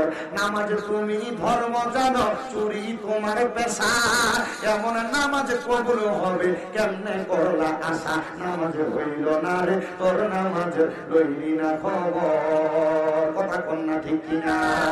নামাজের ভিতরে তোমার মশায় কামড় দিলে, আর মশা তুমি আগে মারো রুকু সিজদা ছেড়ে। আল্লাহু আকবার কইছে, আগে মশা মারে, এমন সিজান নামাজে আসেনি? আল্লাহর খুশি করতে মসজিদে যায় না, দুনিয়ার মানুষকে খুশি করবার লাগে মানুষ আমার নামাজই কইব। কথা কোন ঠিক কিনা? নামাজের ভিতরে তোমায় মশায় কামড় দিলে, মশা তুমি আগে মারো রুকু সিজদা ফেলে। নামাজ হইল না রে তোর, নামাজ লইলি না খবর। এমন অনেক আছে রে, রমজান মাস আইলে সারাদিন তো রোজা রাখে না, ইফতারের সময় মুখ ছাড়ে, এমন একটা ফিরা করে মানে 3 দিন একটা রোজা। ইফতার পার্টিটা যাও না লাগিয়া কথা কই না রে, ইফতার পার্টিটার ভিতরে বিরিয়ানিটা খাওয়ানোর লাগিয়া আগে নিয়ে একবার মুখ মুচ্ছা রেডি আসেনি। কথা কই না আসেনি? আবার বহুত বেড়ারা বেড়ি যদি আসরের পরে বড় না সবটা বানাইতে দেরি হয়ে থাকা, তে থায় রোজা নাই, কোনো রোজা নাই, বেড়ি সারাদিন রোজা রাখছে, কোরআন শরীফ পড়ছে, সবকিছু করছে, কামনা গুছাইয়া আসরের পরে বড়টা বানাইতে দেয়, একটু দেরি হইলে এত দেরি লাগে। কথা কয় না? এমন বেড়া আছে না নাই? আল্লাহ হেদায়েত তৈয়বা নসিব করুক, আমিন কর। রমজান মাসে নিজে যেমন ইফতার করবেন, অন্যরা ইফতার করাবেন নি। নবীজির হাদিস, তোমরা যদি পারো তোমাদের একজন মুসলমান ভাইকে 3টা খেজুর দিয়ে ইফতার করাও, যদি না পারো 1 গ্লাস দুধ দিয়ে করাও, যদি না পারো একটু পানি দিয়ে ইফতার করাও। নবী কেন? তুমি যদি এটা করো আল্লাহ তোমার জন্য জান্নাতের খাবার রেডি করবে। আর জোরে কন্যা সুবহানাল্লাহ। রমজান রমজান মাসে একজন মুসলমান অন্য মুসলমানের লাগি ইফতারের ব্যবস্থা করবেন, করবেন নি? সাহারি যে খান, আপনার ঘরের ভিতরে যে মুরগির গোশত রান্না হয়, আম্মা জিরা ডেকের ঘোড়াটা উল্টাইতে একটু সাবধানে উল্টাইয়েন। বলে কি লেগে আস্তে আস্তে উল্টাইয়েন, কারণ আপনার ঘরের তরকারি গ্রানটা যখন আরেক ঘরে যায়, তার তো মুরগার গোশত খাওয়ার সামর্থ্য নাই, তে তো সালাই রিক্সা। তা আপনার পাশের ঘরে পারলে একটু জোল আর আলুটা বাড়াই দিয়া একটা টুকরা দিয়ে একজনের ঘরে একটু দিয়ে। কথা কন না, কথা কন না। আরে মিয়া পারলে টাকা পয়সা তো বহুত দিয়া দেন বিলাইয়া বিলাইয়া। রমজান মাস আল্লাহ বান্দারে পাক এবং পবিত্র করে, শাবান মাসে আল্লাহ বান্দারে মাফ করে, রমজান মাসে পাক পবিত্র করে। টাকা পয়সা যা আছে দান যদি করা হয় রমজান মাসে একটু বেশি করে কইরেন। কোন জায়গায় যে টাকা পয়সা দান সৎকার লেখান রমজান মাসে দিয়ে দিয়েন, অন্য মাসের তুলনায় 70 থেকে 700 গুণ বেশি সওয়াব পাইবেন। যদি পারেন একটা গরিব লোকের একটা মুরগি কিনে দিয়েন, একটা গরিব লোকের 1 কেজি খেজুর কিনে দিয়েন। দরকার আছে না নাই? ওয়াজ যেটা ধরছি এটা কি শেষ করতাম নি? শেষ পর্যন্ত করতাম নি? আসরের পরে সব মানুষ এক লগে হইছে, আগুন জ্বালাইছে, উপরে দিছে তাওয়া, তাওয়াটারে 1 ঘন্টা একবার আসরের পর ইচ্ছা মতো গরম করছে। সব মানুষ হাজির, হাজির হওয়ার পরে বাদশা ডাক দিয়া বলে, পদা তুমি তাওয়ার সামনে আসো। আমার কপাল দি মন্দ নাকি, কালকে ফাইলাম একটিয়া, আমার এখন আবার আমার কথা তাওয়ার সামনে গেল লেগে। এবার ডাক দিয়ে কয়, মন্ত্রী তুমি আসো। পদারে ডাক দিয়া কয়, পজা তোমার কাছে 1 দিরহাম দিছিলাম, তুমি এই গরম তাওয়ার উপরে দাঁড়িয়ে হিসাব দাও। গরম তাওয়ার উপরে দাঁড়িয়ে হিসাব দিব। পদা ডাক দিয়া কয়, আমি ওই তাওয়ার উপরে দাঁড়াইছি 1 পা দিয়া, আমি একটা পাও দিয়ে ভাবে দাঁড়ায়া আমি কইছি আমার টাকা আমার কাছে আসে, খরচ করার মতো 1 দিরহাম দিয়ে কিছু পাওয়া যায় না, কেন নেমে গেছি। আমার একটা পায়ে সামান্য গরম তাপ অনুভূতি হয়েছে। মন্ত্রী কান্ডার মধ্যে দইরা ডাক দিয়া কয়, রাজা আপনি যে বলতেছেন আমি এটার মধ্যে দাঁড়ায় হিসাব দিতাম, কেমনে হিসাব দিমু? 500 দিরহাম দিয়ে দিতেন, আমি কত দামি দামি খানা কিনছি, কত জামা কাপড় কিনছি, কত ভালো ভালো খরচ করছি। আমি যদি এই তাওয়াটার উপরে দাঁড়ায় দাঁড়ায় হিসাব দেই, আমার শরীরের পা গুলার নিচের গোস্ত গুলা তো তাওয়ার সাথে লাইগা যাবে, আগুনে পুইরা যাবে, আমার হাড্ডি গুলা পর্যন্ত ফাইটা যাবে। ডাক দিয়া কয়, ও আমার পদার দলেরা, তোমরা যে আমার কাছে বলছো তোমরা সম্পদ নাই, টাকা নাই, পয়সা নাই, এবার তোমরা টের পাইছো নি? বলে কি টের? বলে হাসরের ময়দানটা এমন তামার মতো গরম হবে, হাসরের ময়দানটা এমন উত্তপ্ত হবে রে, যত সম্পদ কামাই করবা সব সম্পদের হিসাব তোমরা তামার মতো গরম একটা জায়গাতে দাঁড়িয়ে দাঁড়িয়ে দেওয়া লাগবে। মাথার উপরে 1 বিঘা উপরে সূর্য তারপরে ওই সূর্যের নিচে দাঁড়ায় দাঁড়ায় দেওয়া লাগবে। পারবানি বলে মগজ গুলা কইলা কইলা কান দিয়া বের হবে, নাক দিয়া, চোখ দিয়া, মুখ দিয়া বের হবে। পারবানি বলো? কয় না গো বাদশা পারতাম না। কয় যে তো পারতা না, এবার বলো সম্পদ লাগবো নি? মানুষ দৌড়ে দৌড়ে পালায়, বাদশা কয় দাঁড়াস না, সম্পদ লয়ে যা।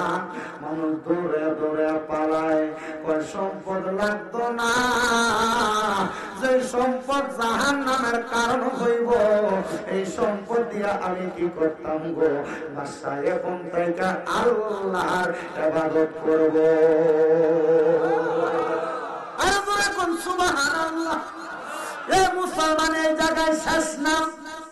অনেক মানুষ সম্পদের মালিক, যাকাত দেয় না। এই খাজা বাবা এদের ভারতবর্ষে আসছিল, শুধু কি খাজা বাবা গান বাজনা শিখাইছে না, শরীয়ত শিখাইয়া গেছে? কথা কয় না কা? কোরআন সুন্নাহর আইন শিখাইছিনি? আস্তে কথা কইতাছে। কোরআন সুন্নাহর আইন শিখাইছিনি? খাজা বাবা কোরআন হাদিসের ইলম শিখাইছিনি? কেমন শিখাইছে শুনো রে। খাজা বাবার কাছে সম্পদ মাল সামান কত আসছে, কিছু রাখে নাই, সব বিলিয়ে দিছে। দিছেনি বাবা? সব বিলিয়ে দিছে। শোনেন বাবা, অনেক সম্পদ বলা আছে, মালের যাকাত দেয় না। আমার নবী কয়, শোনো দুনিয়ার মানুষের দলেরা, কিয়ামতের আগে এমন একটা অবস্থা হইব রে, মানুষ যাকাত দেওয়াটার জরিমানা মনে করব। এর চিন্তা করে আমি যে জাকাত দিতাম, জাকাত আমার এত জাকাত দিতাম, এত কষ্ট করে কামাই করছি, আমার টাকার মধ্যে আবার গরিবের হক আছে বলে? হ্যাঁ, যত মানুষ সম্পদ অর্জন করে প্রত্যেক গরিব ব্যক্তির কাছে এলাকার গরিবদের হক আছে। যদি তুমি গরিবদের হক না আদায় করো, কাল হাসরের ময়দানে ওই গরিব ব্যক্তি ধনী ব্যক্তির কালার ধরে ধরে টানবো, কালার ধরে ধরে টানবো। এজন্য বাবা, যদি তুমি 7.5 ভরি স্বর্ণ, এই স্বর্ণের পরিমাণ টাকা পয়সার মালিক হও, এই স্বর্ণের বেশি যেই টাকা থাকবে ওই টাকার হিসাব তুমি কইরা কইরা মানুষের যাকাত দিয়ে আদায় করে দাও, নাহলে কিন্তু কবরে গেলে ফিরে একদম মালিক ফরতো না, সব তোমার ফিরে ফরব। বড় বুজুর্গ কেন? এ বাবা, যাকাত না দিলে আল্লাহ তাআলা তোমার সম্পদের বরকত কমাইবো। যত কোটি টাকার মালিক হও না কেন, তোমার এই সম্পদের বরকত আল্লাহ কেমনে কমাইবো জানোনি? এই যে ফেরাউন নামক ব্যক্তিটা যাকাত দেয় নাই, নমরুদ নামক ব্যক্তিটা যাকাত দেয় নাই।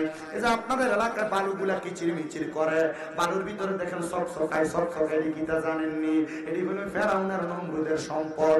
আরে বাবা, 7টা উটের মধ্যে বোঝাই করে এদের সম্পদের চাবি বহন করত, এদের সম্পদের মাল বহন করত, কিন্তু এদের সম্পদ গুলা যাকাত দেয় নাই বিদায় আমার আল্লাহ তাআলা সেকেন্ডের মাধ্যমে সম্পদ গুলা মাটির সাথে মিশিয়ে দিছে। আর আল্লাহ তাআলার ঘোষণার জগতের বান্দা করে না, এই মানুষগুলার সম্পদের চিকিচির মিচির গুলা দুনিয়ার মানুষ সারা জীবন দেখবে, দেখা দেখা শিক্ষা নিবে। যারা যাকাত দিবে না এদের সম্পদ ধুলাবালির সাথে মিশবে, এরা মরার পরে এদের সম্পদ কেমনে বয় হইব এরাও কইতে পারতো না। এদের সম্পদ এদের জাহান্নামের কারণ হয়ে যাবে। এজন্য যাকাত দিবা।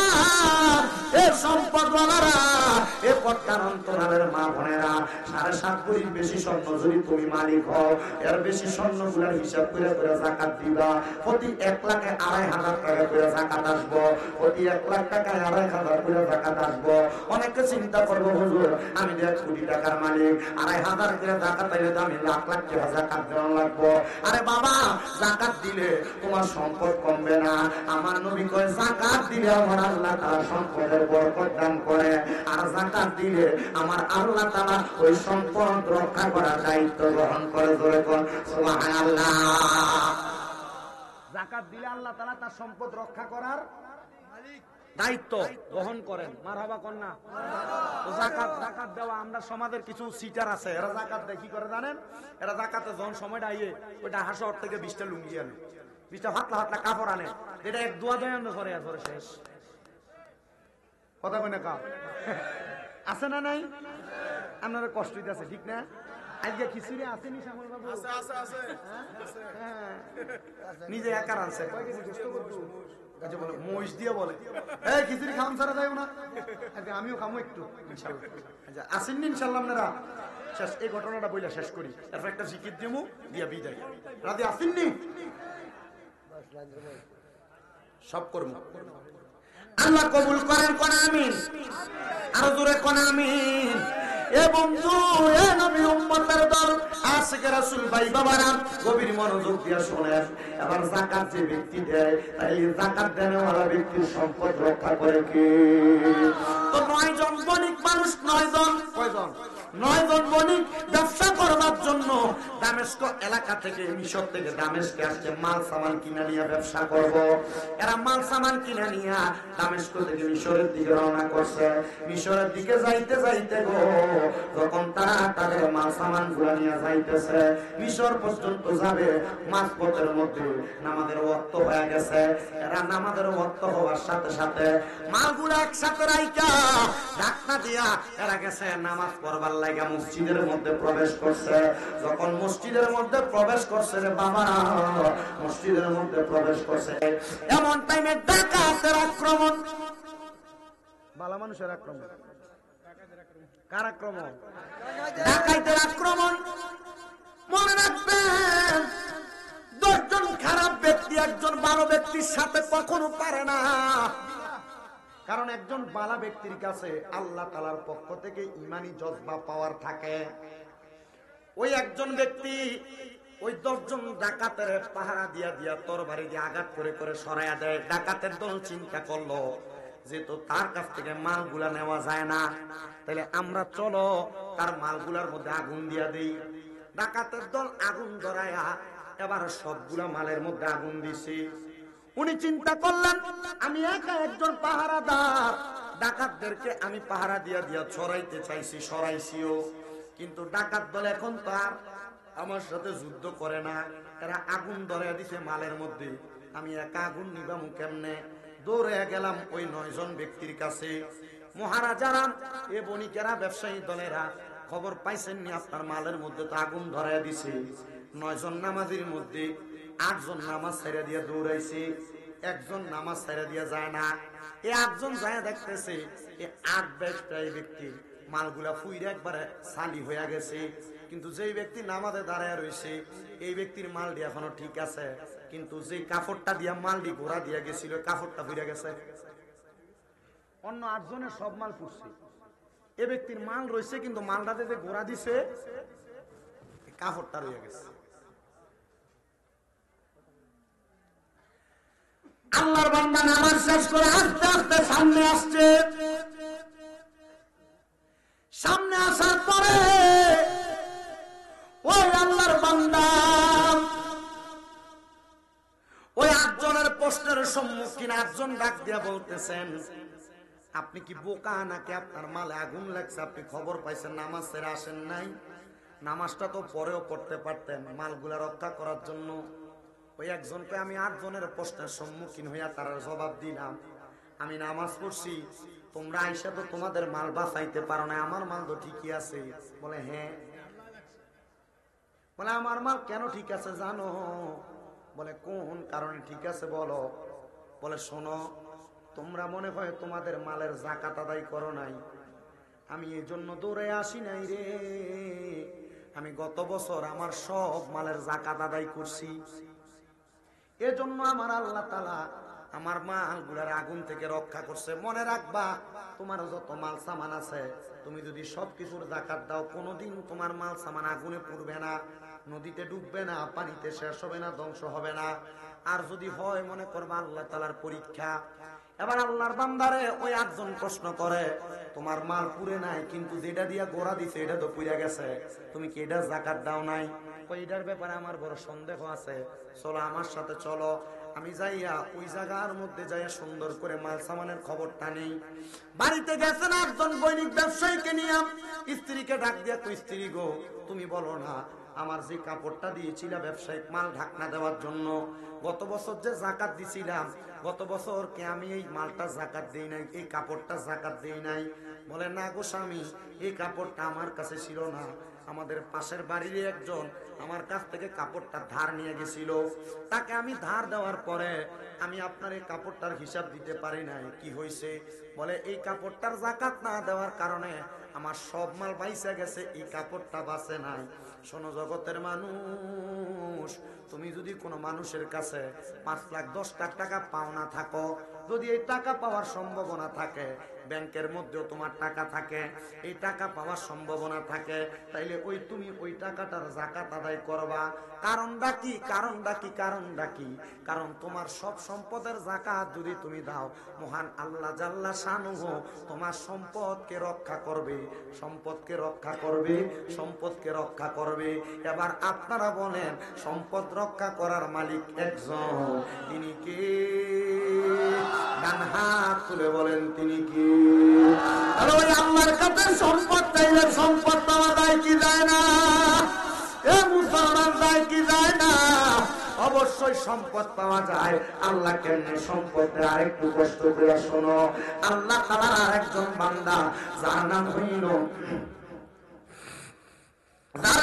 হযরত আহমদ খুজাইমা রাহমাতুল্লাহ আলাইহি। বলকি আহমদ খুজাইমার বাড়ি হইল বলক এলাকার মধ্যে। আপনার কষ্ট হইতেছে? আমি তো বারবার প্রশ্ন করি, কারণ আমি এখন কালা আগে শীতকাল আর গরমকাল এক না, এখন কিন্তু গরম চলেছে, শীত নাই। আমি যে ওয়াজ করতেছি আমার ঘামাইয়া ভিতরে গেঞ্জির অবস্থা খুব টাইট। 2.5 ঘন্টা দূর 1.5 ঘন্টা হয়ে গেছে। আমি যা করছি আলহামদুলিল্লাহ, এখন এটা আপনারা বোনাস দিতেছি। আরেকটা কথা একটু বলি, তারপরে ইনশাল্লাহ মিলাদ কাম না। এবার নাই কালেকশন, ওই যে আবার কালেকশনও নাই, মারহাবা কন্যা দি, তাহলে ও আর একটু করণ যাবো কি করেন আপনারা? এবছর কালেকশন নাই আসলে কি আপনারা একটা বিলাতিও মারহাবা কোন, আরো জোরে কোন মারহাবা। এ মুসলমান শোনাও, আহমদ খুজাইমা বলে আমার এক মুরিদ আমার 8 বছর খেদমত করছে। 8 বছর খেদমত করার পর একদিন আমার কয় হুজুর 8 বছর জামনের খেদমত করি হুজুর, আমার তো এমন কোন ব্যবসা বাণিজ্য নাই, আমার ভবিষ্যৎ কি? পাগল, ভবিষ্যতে চিন্তা করে হুজুর 8 বছর পর্যন্ত আপনার খেদমত করে আমার ভবিষ্যৎ কি? হুজুর কয় 8 বছর কি তুই না খেয়ে আসিলি? কয় না হুজুর খাইয়াছিলাম। তোর পরিবার না খেয়েছিল? হুজুর না, পরিবারও খাইয়াছিল। এ বাবা, তাহলে তুই ভবিষ্যতে চিন্তা করস কেন? আগামী 1 ঘন্টাতে তুই বাঁচবি, এর কোনো গ্যারান্টি আছে? ওই হুজুর না, এর তো কোনো গ্যারান্টি নেই। আসেনি গ্যারান্টি?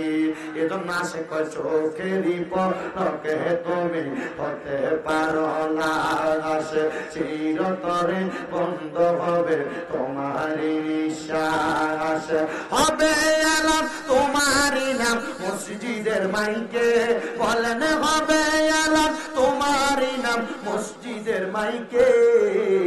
বাড়িওয়ালা নাই রে বাড়ি নাই রে দুনিয়াতে, বাড়িওয়ালা নাই রে বাড়ি নাই রে দুনিয়াতে, বাড়িওয়ালা নাই রে বাড়ি নাই রে দুনিয়াতে। তোমার বয়ে তার তো মানুষ ছিল বাহাদুরি, বাবনি আওয়ায়ুরা তুমি যে রঙিনী ঘরে, সুতোয় টানে দিলে মালিক, সুতোয় টানে দিলে মালিক পারবে না তাকিতে। বাড়িওয়ালা নাই রে বাড়ি নাই রে দুনিয়াতে, বাড়ি গাড়ি মেল ফ্যাক্টরি টাকার পাহাড়, বিলাসিতায় কেটেছে জনম কতই অহংকার। দামি কাপড় ছেড়ে হবে, দামি কাপড় ছেড়ে হবে সাদা কাপড় পরিতে। বাড়িওয়ালা নাই রে বাড়ি নাই রে দুনিয়াতে। একটা জবান বন্ধ রাখবেন না, চিৎকার মেরে বলেন আল্লাহু আকবার। এ জগতের মুসলমান, ওই মুরিদ কয় হুজুর আমার একটা কামের ব্যবস্থা করে দেন, যে কাজের মাধ্যমে হুজুর আমি সম্পদ অর্জন করতে পারাম। হুজুর কয় ঠিক আছে, তুই আমার সামনে এসে বসো। হুজুর একটা কাগজের টুকরা নিয়ে অনেকগুলা টুকরা করছেন, টুকরার মধ্যে উনি অনেকগুলা কর্ম লেখছে। হুজুর কয় তুই বল যে কাজ আমি দিব, এই কাজটা তুই করবি নি? কয় হুজুর এটা যদি চুরিও হয় আমি করবো, ডাকাইতি হয় করবো, আপনি আমার অনুমতি দেন। তবে হুজুর আমার কাজটা দিয়ে দেন আমি হালাল পথে ইনকাম পাই, হারাম যেন না হয়। হুজুর আপনি একদিন কইছিলেন হারাম পথে 1 টাকা যদি পেটের মধ্যে যায়, আল্লাহর কসম কিয়ামতের আগ পর্যন্ত ইবাদত করলে ইবাদত কবুল হইতো না। আব্বা হারাম টাকা খাওয়ানোর আগে সাবধান, পরের হক খাওয়ানোর আগে সাবধান। মানুষের একটা যে দোকানদারে বুট বেছে, একটা বুট লয়ে মহে দিয়া লাউন, সাবধান। কিয়ামতে হাসরের ময়দানে বহুত পয়সাওয়ালার ফুটায় বাদামওয়ালার পিছনে পিছনে দৌড়ে, বহুত টিয়াওয়ালার ফুটায় রিক্সাওয়ালার পিছনে পিছনে দৌড়ে, বহুত সম্পদওয়ালারা 2 তলা 3 তলা 5 তলা বিল্ডিং এর মালিকেরা জালমুড়িওয়ালার পিছনে দৌড়াইব। কারণ 5টা জালমুড়ি দেন, এটার লাগে কথা বলছেন নি? বহুত সম্পদওয়ালারা কার পিছনে দৌড়াইব? রিক্সাওয়ালার পিছনে দৌড়াইব, জালমুড়িওয়ালা বাদামওয়ালা বুটওয়ালার পিছনে দৌড়াইব। এটার কারণ কি? ওই যে লইলে মেরে দিছে, রিক্সাওয়ালার 5 টাকা কম দিতে পারা, এটার কারণ। এবার আসেন বাবারা যে কথা বলেন, উনি বলতেন হুজুর চুরিও যদি হয়, ডাকাইতে যদি হয়, যে কোনো কাজ হয় হুজুর আমার কাজের মাধ্যমে যেন হালাল খানা হয়। হুজুর কয় ঠিক আছে বাবা। হুজুর উনি অনেকগুলা কাজ দেখলেন, এগুলোর মধ্যে চুরিও লেগছে, ডাকাইতিও লেগছে, রিক্সা চালানিও লেগছে, নৌকা চালানিও লেগছে, সব লেগছে। দিয়া বলতেছে না বাবা এগুলা তোর কাজ, সবগুলা কাগজ দিয়া বলতেছে এখান থেকে একটা কাগজ তোলো। উনি একটা কাগজ তুলছেন, কাগজের মধ্যে লেখা হচ্ছে ডাকাইতি করা। কি করা? আচ্ছা ডাকাতি করা কি বালা কাম? কথা কাম বালা কাম? কুফুরি, কুফুরি, চুরি করা কুফুরি, ডাকাইতি করা কুফুরি, কোন কাম গুনার গুনাহ যায় না, গুনার কাম করা কুফুরি। কি কুফুরি? 3 ব্যক্তির 3 কাজ করার সময় ঈমান থাকে না। কয় ব্যক্তির? 3 ব্যক্তি 3 কাজ করার সময় ঈমান থাকে না। সাহাবায়ে কেরাম বলে কোন 3 ব্যক্তি নবী আপনি বলেন? নবীকে 1 নাম্বার চোর, চুরি করার সময় ঈমান থাকে না। 2 নাম্বার জিনাখোর, জিনা করার সময় ঈমান থাকে না। 3 নাম্বার নেশাখোর, নেশা করার সময় ঈমান থাকে না। আপনি চুরি করবেন মনে মনে নিয়ত করছেন, এখনো চুরি করেন নাই, চুরি করতে যখন রওনা দিবেন তখন থেকে আপনার ঈমান থাকবে না। যতক্ষণ না আপনি চুরি করা শেষ করছেন ততক্ষণ আপনার ঈমান থাকবে না। আপনি নেশাখোর, নেশা করেন, নেশা করা শুরু করছেন, নেশা করা ছাড়ার আগ পর্যন্ত আপনি যা করবেন ততক্ষণ আপনার ঈমান থাকবে থাকবে না। এই নেশা করার সময় আপনি জিনাখোর কোন মহিলার সাথে অবৈধ সম্পর্ক করছেন, এই সম্পর্ক করার সাথে সাথে আপনার ঈমান থাকবে না। তাহলে 3 ব্যক্তি 3 কাজ করার সময় কি থাকে না?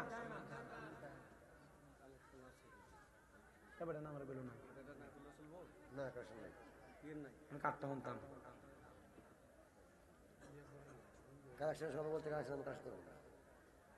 আমি কাটটা শুনতাম, আপনার সিদ্ধান্ত লই যাই। শুনেন আমার মুসলমানরা, হে নবীর উম্মতের দল, হে নবীর উম্মতের দল, কাগজের মধ্যে লেখা উঠছে কি করা, কি করা, ডাকাইতি করা। হুজুর ডাক দিয়ে কয় বাবা যাও এখন থেকে ডাকাইতি করবা। হুজুর আপনারে কইছিলাম হুজুর যে কামই করবেন না কেন হালাল ইনকাম যেন হয়। হুজুর এখন তো দিচ্ছেন ডাকাইতি, এটা করলে তো কুফরি হইব। হুজুর গো আপনি বলেন না এটা দিয়ে কি হালাল খামনি হালাল পামনি? আমি তোরা বলছি এই ডাকাইতি দিয়ে তুই হালাল পাইবি। ডাকাইতি দিয়ে কি পাইবি? ডাকাইতি দিয়ে হালাল খারাপ পাইবি। ডাকাত চট্টার সাথে মিশা রাত্রবেলা গেছেন সমুদ্রের মধ্যে ডাকাইতি করবে। বড় বড় ব্যবসায়ীরা বণিকেরা ব্যবসায়িক মাল সমুদ্রের শিপের মধ্যে জাহাজে করে নিয়ে যাইতো। ওই সময় বড় নৌকা নিয়ে ডাকাইতি করার জন্য 8 জনের সঙ্গী হইয়া তিনি গেছেন, 9 জনের সঙ্গী হইয়া 10 জন একসাথে যাইয়া ডাকাইতি করবেন। ব্যবসায়িক প্রতিষ্ঠানের মালামাল 2 লক্ষ দিরহামের মাল নিয়ে একজন ব্যবসায়ী আরবের দিক থেকে বড় এলাকার উপর দিয়ে যাচ্ছে, সমুদ্র পাড়ি দিচ্ছে। এবার তারা গেছেন ডাকাইতি করার জন্য। সব নৌকার মানুষ, ট্রলারের মানুষকে নিয়ে, স্টিমারের মানুষকে নিয়ে একটা রুমের মধ্যে আবদ্ধ করছেন। আবদ্ধ করার পর একজন ব্যক্তিকে নিতে পারে নাই। ডাকাত সর্দার তরবারি নিয়ে দাঁড়ায় রয়েছে। ডাকাত সর্দার ওই নতুন ব্যক্তিটারে ডাক দিয়া কয় এই ব্যক্তি নামাজের সেজদায় যায় রয়েছে, এই ব্যক্তি তো সেজদা থেকে মাথা উঠায় না। বলে কি লেগে মাথা উঠায় না? বলে লোকটা চিন্তা করতেছে সেজদা থেকে মাথা না উঠাইলে আমরা তার গাড়ি ডাকাইতি করবো না, তার এই সম্পদ ডাকাইতি করবো না। না রে নে তোর হাতে আমি তরবারিটা তুলে দিলাম, তার গর্দানটা আলাদা কইরা দি, গর্দানটা আলাদা কইরা দি। গর্দানটা আলাদা করলে এখন আমরা ডাকাইতি করা সহজ হয়ে যাবে। আল্লাহর বান্দা নতুন গেছে ডাকাইতি করবার লাগা। আপনারা কোন অন্তর পরিবর্তন করার মালিক কি? ধরে কন্যা কি? আল্লাহর বান্দারা সব সময় দোয়া করে ইয়া মুকাল্লিবাল কুলুব সাব্বিত কলবি আলা দীনিকা, হে অন্তরের পরিবর্তনকারী তুমি আমাদের অন্তরকে দ্বীনের উপর পরিবর্তন করে দাও। এবার যখন ডাকাইতি করতে গেছে মুসলমান, ডাকাইতি করতে যাওয়ার পরে ওই ব্যক্তির হাতে যখন তরবারি দিছে, ডাকাইতে সর্দার কয় তুমি এই ব্যক্তির গর্দান আলাদা করো। এই ব্যক্তি মনে মনে চিন্তা করে আই রে নামাজ পড়া তো বারাকা উত্তম কাজ, এই নামাজ হলো সবচাইতে ভালো কাজ। আমি যদি তার গর্দান আলাদা করি আল্লাহর কাছে জবাব দেওয়া লাগবো। এ ব্যক্তি যে ব্যক্তির মাল তারে না মাইরা ডাকাইতের সর্দারের গাঁটটা বের একটা কোপ মাইরা ডাকাত সর্দারের গর্দানটা আলাদা করে ফেলছে। এবার ডাকাত সর্দারের গর্দান যখন আলাদা করছে, বাকি 9 জন ব্যক্তি ডাকাত সর্দারের এমন হামলা দেখা পালাইয়া দূর হয়ে গেছে। নামাজি ব্যক্তিটা নামাজের শ্রদ্ধা থেকে মাথা উঠে বলতেছে এ ভাই তুমি কে গো, আমার ডাকাইতের হাত থেকে বাঁচাইলা? আমি ডাকাত না, আমি ডাকাতের হাত থেকে তোমার বাঁচাই না, আমি ডাকাত দলের একজন। কিন্তু তুমি যখন নামাজ পড়ছো তোমার নামাজটা দেখে আমার মনটার ভিতরে মায়া লাগছে, আমার ডাকাইতির মনটা পরিবর্তন হয়ে গেছে, আমার ডাকাইতি করতে মন চায় না। এ বাবা আমার তো ডাকাইতি করতে মন চায় না, আমি তোমারে বাঁচাইছি ডাকাতের হাত থেকে, তুমি বলো না, তুমি বলো না। আপনার দিকে চাইছি, পিছনে চাই লাভ নাই। তুমি বলো না ডাকাইতি থেকে কেন তোমার মনটা পরিবর্তন হয়েছে?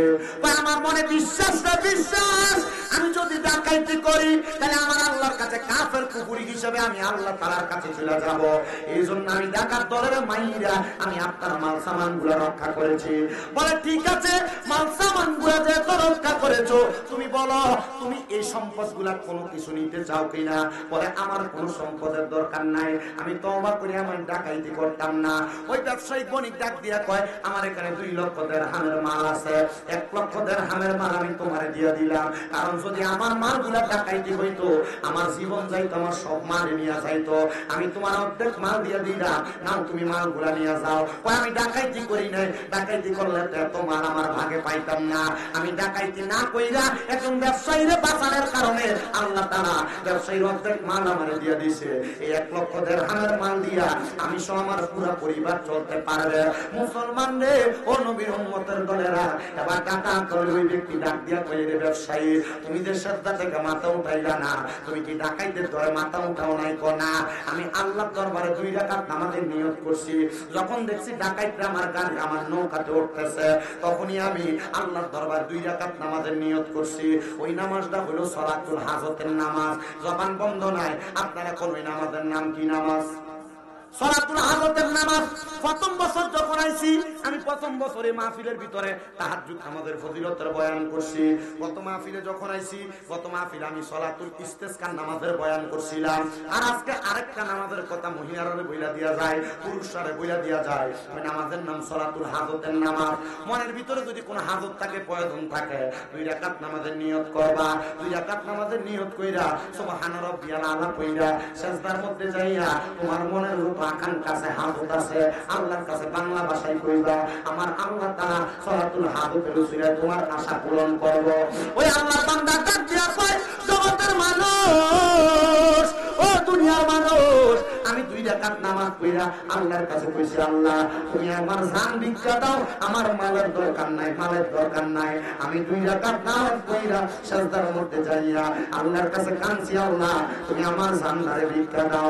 আল্লাহ আমার জান ভিক্ষা দিছে রে, যা তুই আমার 1 লক্ষ দিরহামের মাল নিয়ে যা। 1 লক্ষ দিরহামের মাল নিয়ে আহমদ খুজাইমা ওই আল্লাহর ওলির কাছে চইলা গেছে। হুজুর দেখছেন নি কত মাল? হুজুর কয়, কি রে ডাকাইতি করতে গেছো, প্রথম দিনে তো বড় ধান মাছ? কয়, হুজুর না, আমি ডাকাইতি করে পাই নাই, ডাকাইতি করতে যাইয়া ব্যবসায়ীরা বাঁচানোর কারণে উনি আমার এগুলো হাদিয়া দিয়েছে। হুজুর কয়, তাইলে হাদিয়া যে পাইছ এটা কি হারাম না হালাল? কয়, হুজুর হালাল। হুজুরে কইছিল ডাকাইতি করতে গেল ইনকাম হইব কি? নাকি ডাকাইতি করছিল? করে নাই তো। আল্লাহ হালাল সম্পদ দিছে। আপা হক পথে থাকলে, হালাল পথে থাকলে আমরা চালাইব কি? আচ্ছা, যে লোকটার হাও নাই হ্যাঁ কি ভাত খায় না? যে লোকটার হাত নাই ভাত খায় না? যে লোকটার চোখ নাই একই ভাত খায় না? যে লোকটার মুখ নাই, কথা কইতে পারে না, কান নাই, একই ভাত খায় না? খায়। খাওয়াই কি? খাওয়াই কে? খাওয়ানোর যে কোন একটা মাধ্যম আছে, আল্লাহ খাওয়ায়। আল্লাহ তাআলা আমাদেরকে ওই আল্লাহর প্রতি তাওয়াক্কুল করে চলার তৌফিক দিক, যেন দুনিয়া, আখিরাত, হাসর, ময়দান, ফুলসেরাতের সব জায়গায়, খবর, হাসর, মিদান, ফুলসেরাতের সব জায়গায় আল্লাহ তাআলা রিজিকের ব্যবস্থা করে। আমিন। ইয়া নবী সালাম।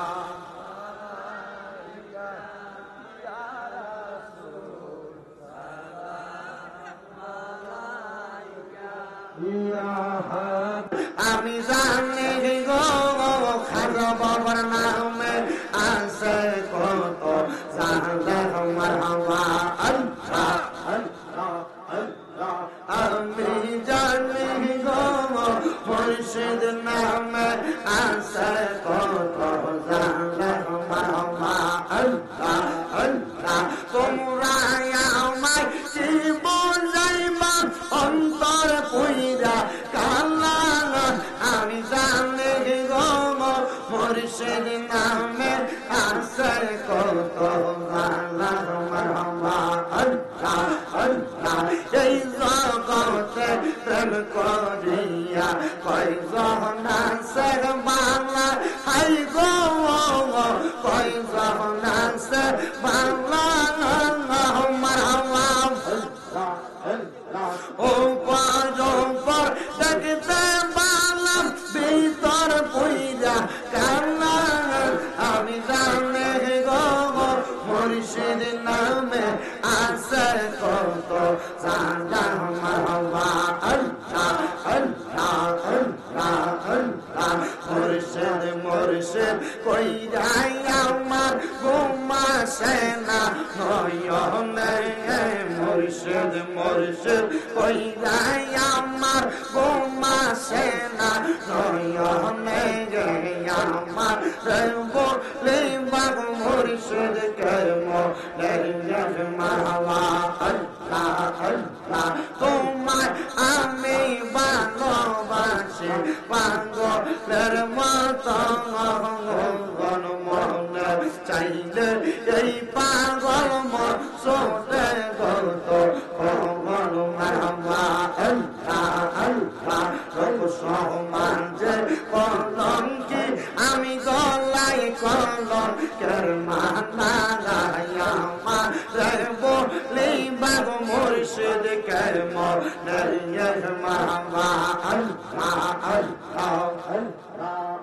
আল্লাহ মুর্শিদ প্রেমে জয়লা পয়রা অন্তর হইল সাঙ্গাই মুর্শিদ প্রেমে কান্দা কান্দা রজনীকা টাঙ্গাই মারহাবা আল্লাহ আল্লাহ লোক সমাজে কলঙ্কি আমি গলাই কলম কের মালা গায়া রে বলে বাগ খাজা বাবা কেমো মারহাবা আল্লাহ আল্লাহ আল্লাহ আল্লাহ ববে আনার নাই রে দমন ববে আনার নাই রে দমন মুশকিল কুশার নাম লয় করিয়া যত ববে আনার নাই রে দমন মারহাবা আল্লাহ আল্লাহ মুশকিল কুশা কেমন দমন চিনিলাই না রে মন যে নামের দোহাই দিলে দূরে যায় সমর ববে আর নাই রে দমন মারহাবা আল্লাহ আল্লাহ আল্লাহ নবী মুশকিল কুশা দিনেতে এক জামান হযরত ইমাম হাসান হোসেন দুই ভাই নবীজির রতন ববে আর নাই রে দমন মারহাবা আল্লাহ আল্লাহ আল্লাহ আল্লাহ আল্লাহ আল্লাহ আল্লাহ আল্লাহ ইলাহা ইল্লাল্লাহ মুহাম্মাদুর রাসূলুল্লাহ সাল্লাল্লাহু আলাইহি ওয়াসাল্লাম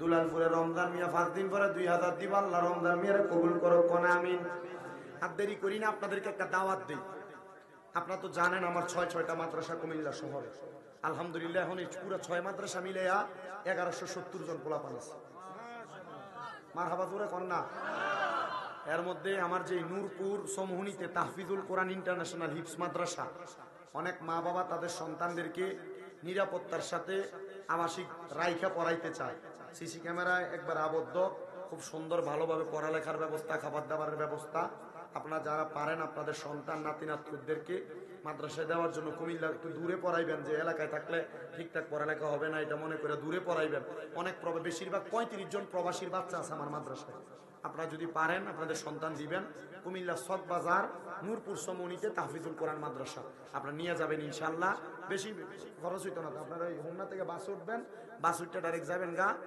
শাসনগাছা থেকে একটা রিক্সা লইয়া নূরপুর সমুনিতে গেবেন ইনশাআল্লাহ আল্লাহ কবুল করুক সবার মনে আশা পূরণ করুক সাল্লাল্লাহু আলাইহি ওয়া রাসূলুল্লাহ আল্লাহ আমাদের প্রত্যেকের মনের নেক মাকসুদ পূরণ করুন সালাম বাগার কি আর কোনো বক্তব্য দিবেন নি কোনো বক্তব্য নাই সবাই লেগে দোয়া করবেন আমার লেগে দোয়া করবেন আর কোনো কথা আছে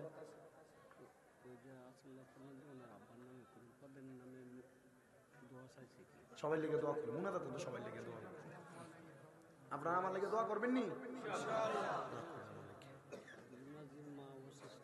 নাম লইতাম না কি আমি মুনাজাত এমনি দোয়া করব আল্লাহুম্মা আমিন আল্লাহুম্মা আমিন আলহামদুলিল্লাহি রাব্বিল আলামিন আসসালাতু ওয়াসসালামু আলা রাসূলিহিল কারীম রব্বানা যালামনা আনফুসানা ওয়া ইল্লাম তাগফির লানা ওয়া তারহামনা লানাকুনান্না মিনাল খাসিরিন या इलाही रहम फरमा मुस्तफा की वास्ते फूले दे दरवाजा रहमत गदा की वास्ते रहमतुल लिल आलमीन खत्मे रसूल जाने जगह अहमद व हामिद मुहम्मद मुस्तफा की वास्ते मबूदो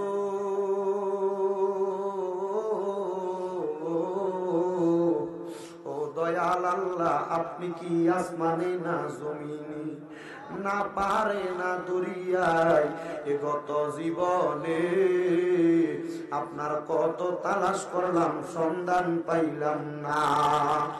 আল্লাহ বহু সন্ধানের পরে এই কুমিল্লা জেলার অন্তর্গত হোমনা থানাধীন দুলালপুর ব্রিজের নিচে হযরতে খাজা মঈনুদ্দিন চিশতি তানজিরি আজমিরের আস্তানাতে প্রতি বছরের ন্যায় আমি ওদম গুনাহগারের হাতে আজকে তৃতীয় বছরের মতো আখেরি মুনাজাত হয়ে যায়। আজকের মুনাজাতের মধ্যে কে জানি হাত বাড়াইছে, কার জানি জগতের মধ্যে আব্বা নাই।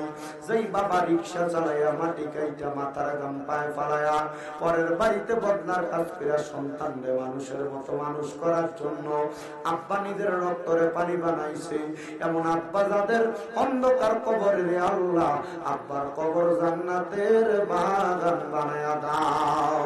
ও মনিব, কে জানি হাত বাড়াইছে, কার জানি জগতের মধ্যে মা নাই। হায়রে মা, যেই মা 10 মাস 10 দিন গর্ভে ধারণ কইরা সন্তানের প্রসব বেদনা সহ্য করতে মার বড় কষ্ট হইছে। এমন অনেক মা সিজারের রোগী হইছে, পেট কাইটা পর্যন্ত সন্তান বাহির করা লাগছে রে আল্লাহ। এমন কষ্ট কইরা যেই মা এখন অন্ধকার কবরে, এমন আম্মার কবর জান্নাতের বাগান বানায়া দাও। এর আগে ফরিয়াদ তোমার দরবারে, কে জানি হাত বাড়ায়, মাও নাই বাবা নাই জনমের এতিম, আম্মা আব্বা আছে যারা, ওই আল্লাহ অন্ধকার কয় বরে তাদেরকে রাই কেন গো আল্লাহ মায়ার নজরে মরিয়া গিয়াছেন আল্লাহ, আল্লাহ তারার মা মাফ করিয়া দেন না গো আল্লাহ কবরে রাজা। আকাশেতে চন্দ্র সূর্য ওই আল্লাহ উঠে পারে বার, কবর দেশে জানার গো মা বাপ ফিরিল না আর। মাবুদো ও দয়াল আল্লাহ, যাদের মা বাপ কবরে, আম্মা আব্বার কবর জান্নাতের বাগান বানায়া দাও। যারা মা বাবার বাচ্চায় আছে গো, আম্মা আব্বার হায়াতে বরকত দান করো রাব্বুল আলামিন। আম্মা আব্বার খেদমত করার তৌফিক দান করো। প্রত্যেকের বংশের কবরের আযাব মাফ করো। দাদা দাদির বংশ, শ্বশুর শাশুড়ির বংশ, আত্মীয় স্বজন যারা কবরে, কবরটা নাজাতের ফয়সালা করো রাব্বুল আলামিন। আল্লাহ ফরিয়াদ তোমার দরবারে গো আল্লাহ, আমরা গুনাহগার মানুষ তোমার দরবারে হাত বাড়াইছি। প্রত্যেকের ব্যবসা বাণিজ্য, কাজে কর্মে, চাকরি বাকরিতে বরকত দান করো। যারা পড়ালেখা করে বিদ্যা বুদ্ধি বাড়াইয়া দাও, মানের সম্মান ইজ্জতে জিন্দেগি নসিব করে দাও। অনেক প্রবাসী ভাইরা বিদেশ থেকে দোয়া চায়, আল্লাহ আমার প্রবাসী ভাইদের খাস দোয়া তুমি কবর মঞ্জুর করো। প্রবাসীদের কামাই রুজি, প্রবাসীদের হায়াতে রিজিকে, প্রবাসীদের শরীর স্বাস্থ্য সুস্থ রাখো আল্লাহ। বিশেষ করে আবুল কালাম বাঘা সহ অনেকে দোয়া চায়। আমার এই আব্বা জান অনেকের নাম বলেছেন, অনুসরণ অনুকরণের মাধ্যমে আল্লাহ প্রত্যেকের দোয়া তুমি কবর মঞ্জুর করো। বিশেষ করে আমার জুয়েল, সেও দোয়া চাইছিল তার শ্বশুর, তার কলিজার টুকরা মা বাবার জন্য, বিশেষ করে তার সহধর্মিনীর জন্য, সন্তানের জন্য। আল্লাহ জুয়েলের পরিবার প্রত্যেককে তুমি কবর মঞ্জুর করো। এই মাহফিলে যারা টাকা দিয়া, পয়সা দিয়া, শ্রম দিয়া, বুদ্ধি দিয়া, পরামর্শ দিয়া সহযোগিতা করে, তাবারুকের জন্য সহযোগিতা করে, মাইক দিয়া, লাইট দিয়া, প্যান্ডেল দিয়া, মিডিয়ার বাইরে সহ সম্মানিত শ্রোতা মণ্ডলীরা, পুরুষেরা, পর্দার অন্তরালের মা বোনেরা, আল্লাহ তাদেরকেও কবুল আর মঞ্জুর করে নাও। বিশেষ করে আস্তানার জায়গা, বিশেষ করে মসজিদের জায়গা যারা দান করেছে, আল্লাহ তাদেরকেও কবুল আর মঞ্জুর করে নাও রাব্বুল আলামিন। যারা প্রতি বছর বছর তাদের দানের টাকাগুলা দিয়া দেয়, আল্লাহ তাদের সবাই তুমি কবর মঞ্জুর করো। যারা দান করতে পারে না, দান করার মতো সম্পদের মালিক বানিয়ে দাও আল্লাহ। মাহে রমজানের সুগ্রাম পাচ্ছি, সামনে আসতেছে মাহে রমজানুল মুবারক। রমজানুল মুবারকে প্রত্যেক মুসলমানকে রোজাগুলো সুন্দরভাবে আদায় করার তৌফিক দান করো। রমজানুল মুবারকে একজন মুসলমান অন্য মুসলমানের সাথে ভ্রাতৃত্ব বন্ধন ঠিক রেখা একজন আরেকজনের সাথে সাহারি শেয়ার করার তৌফিক দান করো। একজন আরেকজনের সাথে ইফতার মিলেমিশে করার তৌফিক দান করো। মাহে রমজানের রহমত, মাগফিরাত, নাজাতের বরকত আমাদেরকে দান করো। মাহে রমজানের তারাবি, সাহারি, ইফতারের বরকত আমাদেরকে দান কইরো। আল্লাহ সামনে রমজান থেকে পরবর্তী রমজান পর্যন্ত হায়াত আমাদের পরিপূর্ণ রাখো। রাব্বে কারীম আল্লাহ, এই রমজান মাসে যারা যারা গরিব দুঃখীর উপর হাত বুলাবে আল্লাহ তাদেরকেও তুমি কবুল মঞ্জুর করো। আব্বুল আলামিন আল্লাহ, বিশেষ করে এই এলাকার এই আস্তানার খাদেম শহীদুল্লাহ সাহেব সহ আল্লাহ যারা যারা এই আস্তানার মধ্যে মিলাদ মাহফিল ওয়াজ দোয়া গুলাকে আঞ্জাম দেয় তাদের প্রত্যেককে তুমি কবুল মঞ্জুর করো। জালেমের জুলুম থেকে, হিংসুকের হিংসা থেকে, অনিষ্টতা থেকে আমাদেরকে হেফাজত করে। আল্লাহ মরণের আগে নবীজির নূরানি চেহারা মুবারক দেখতে দেখতে প্রত্যেকের আখিরি জবানে মধুর কালেমা পড়ে দিয়েন লা ইলাহা ইল্লাল্লাহ মুহাম্মাদুর রাসূলুল্লাহ সাল্লাল্লাহু আলাইহি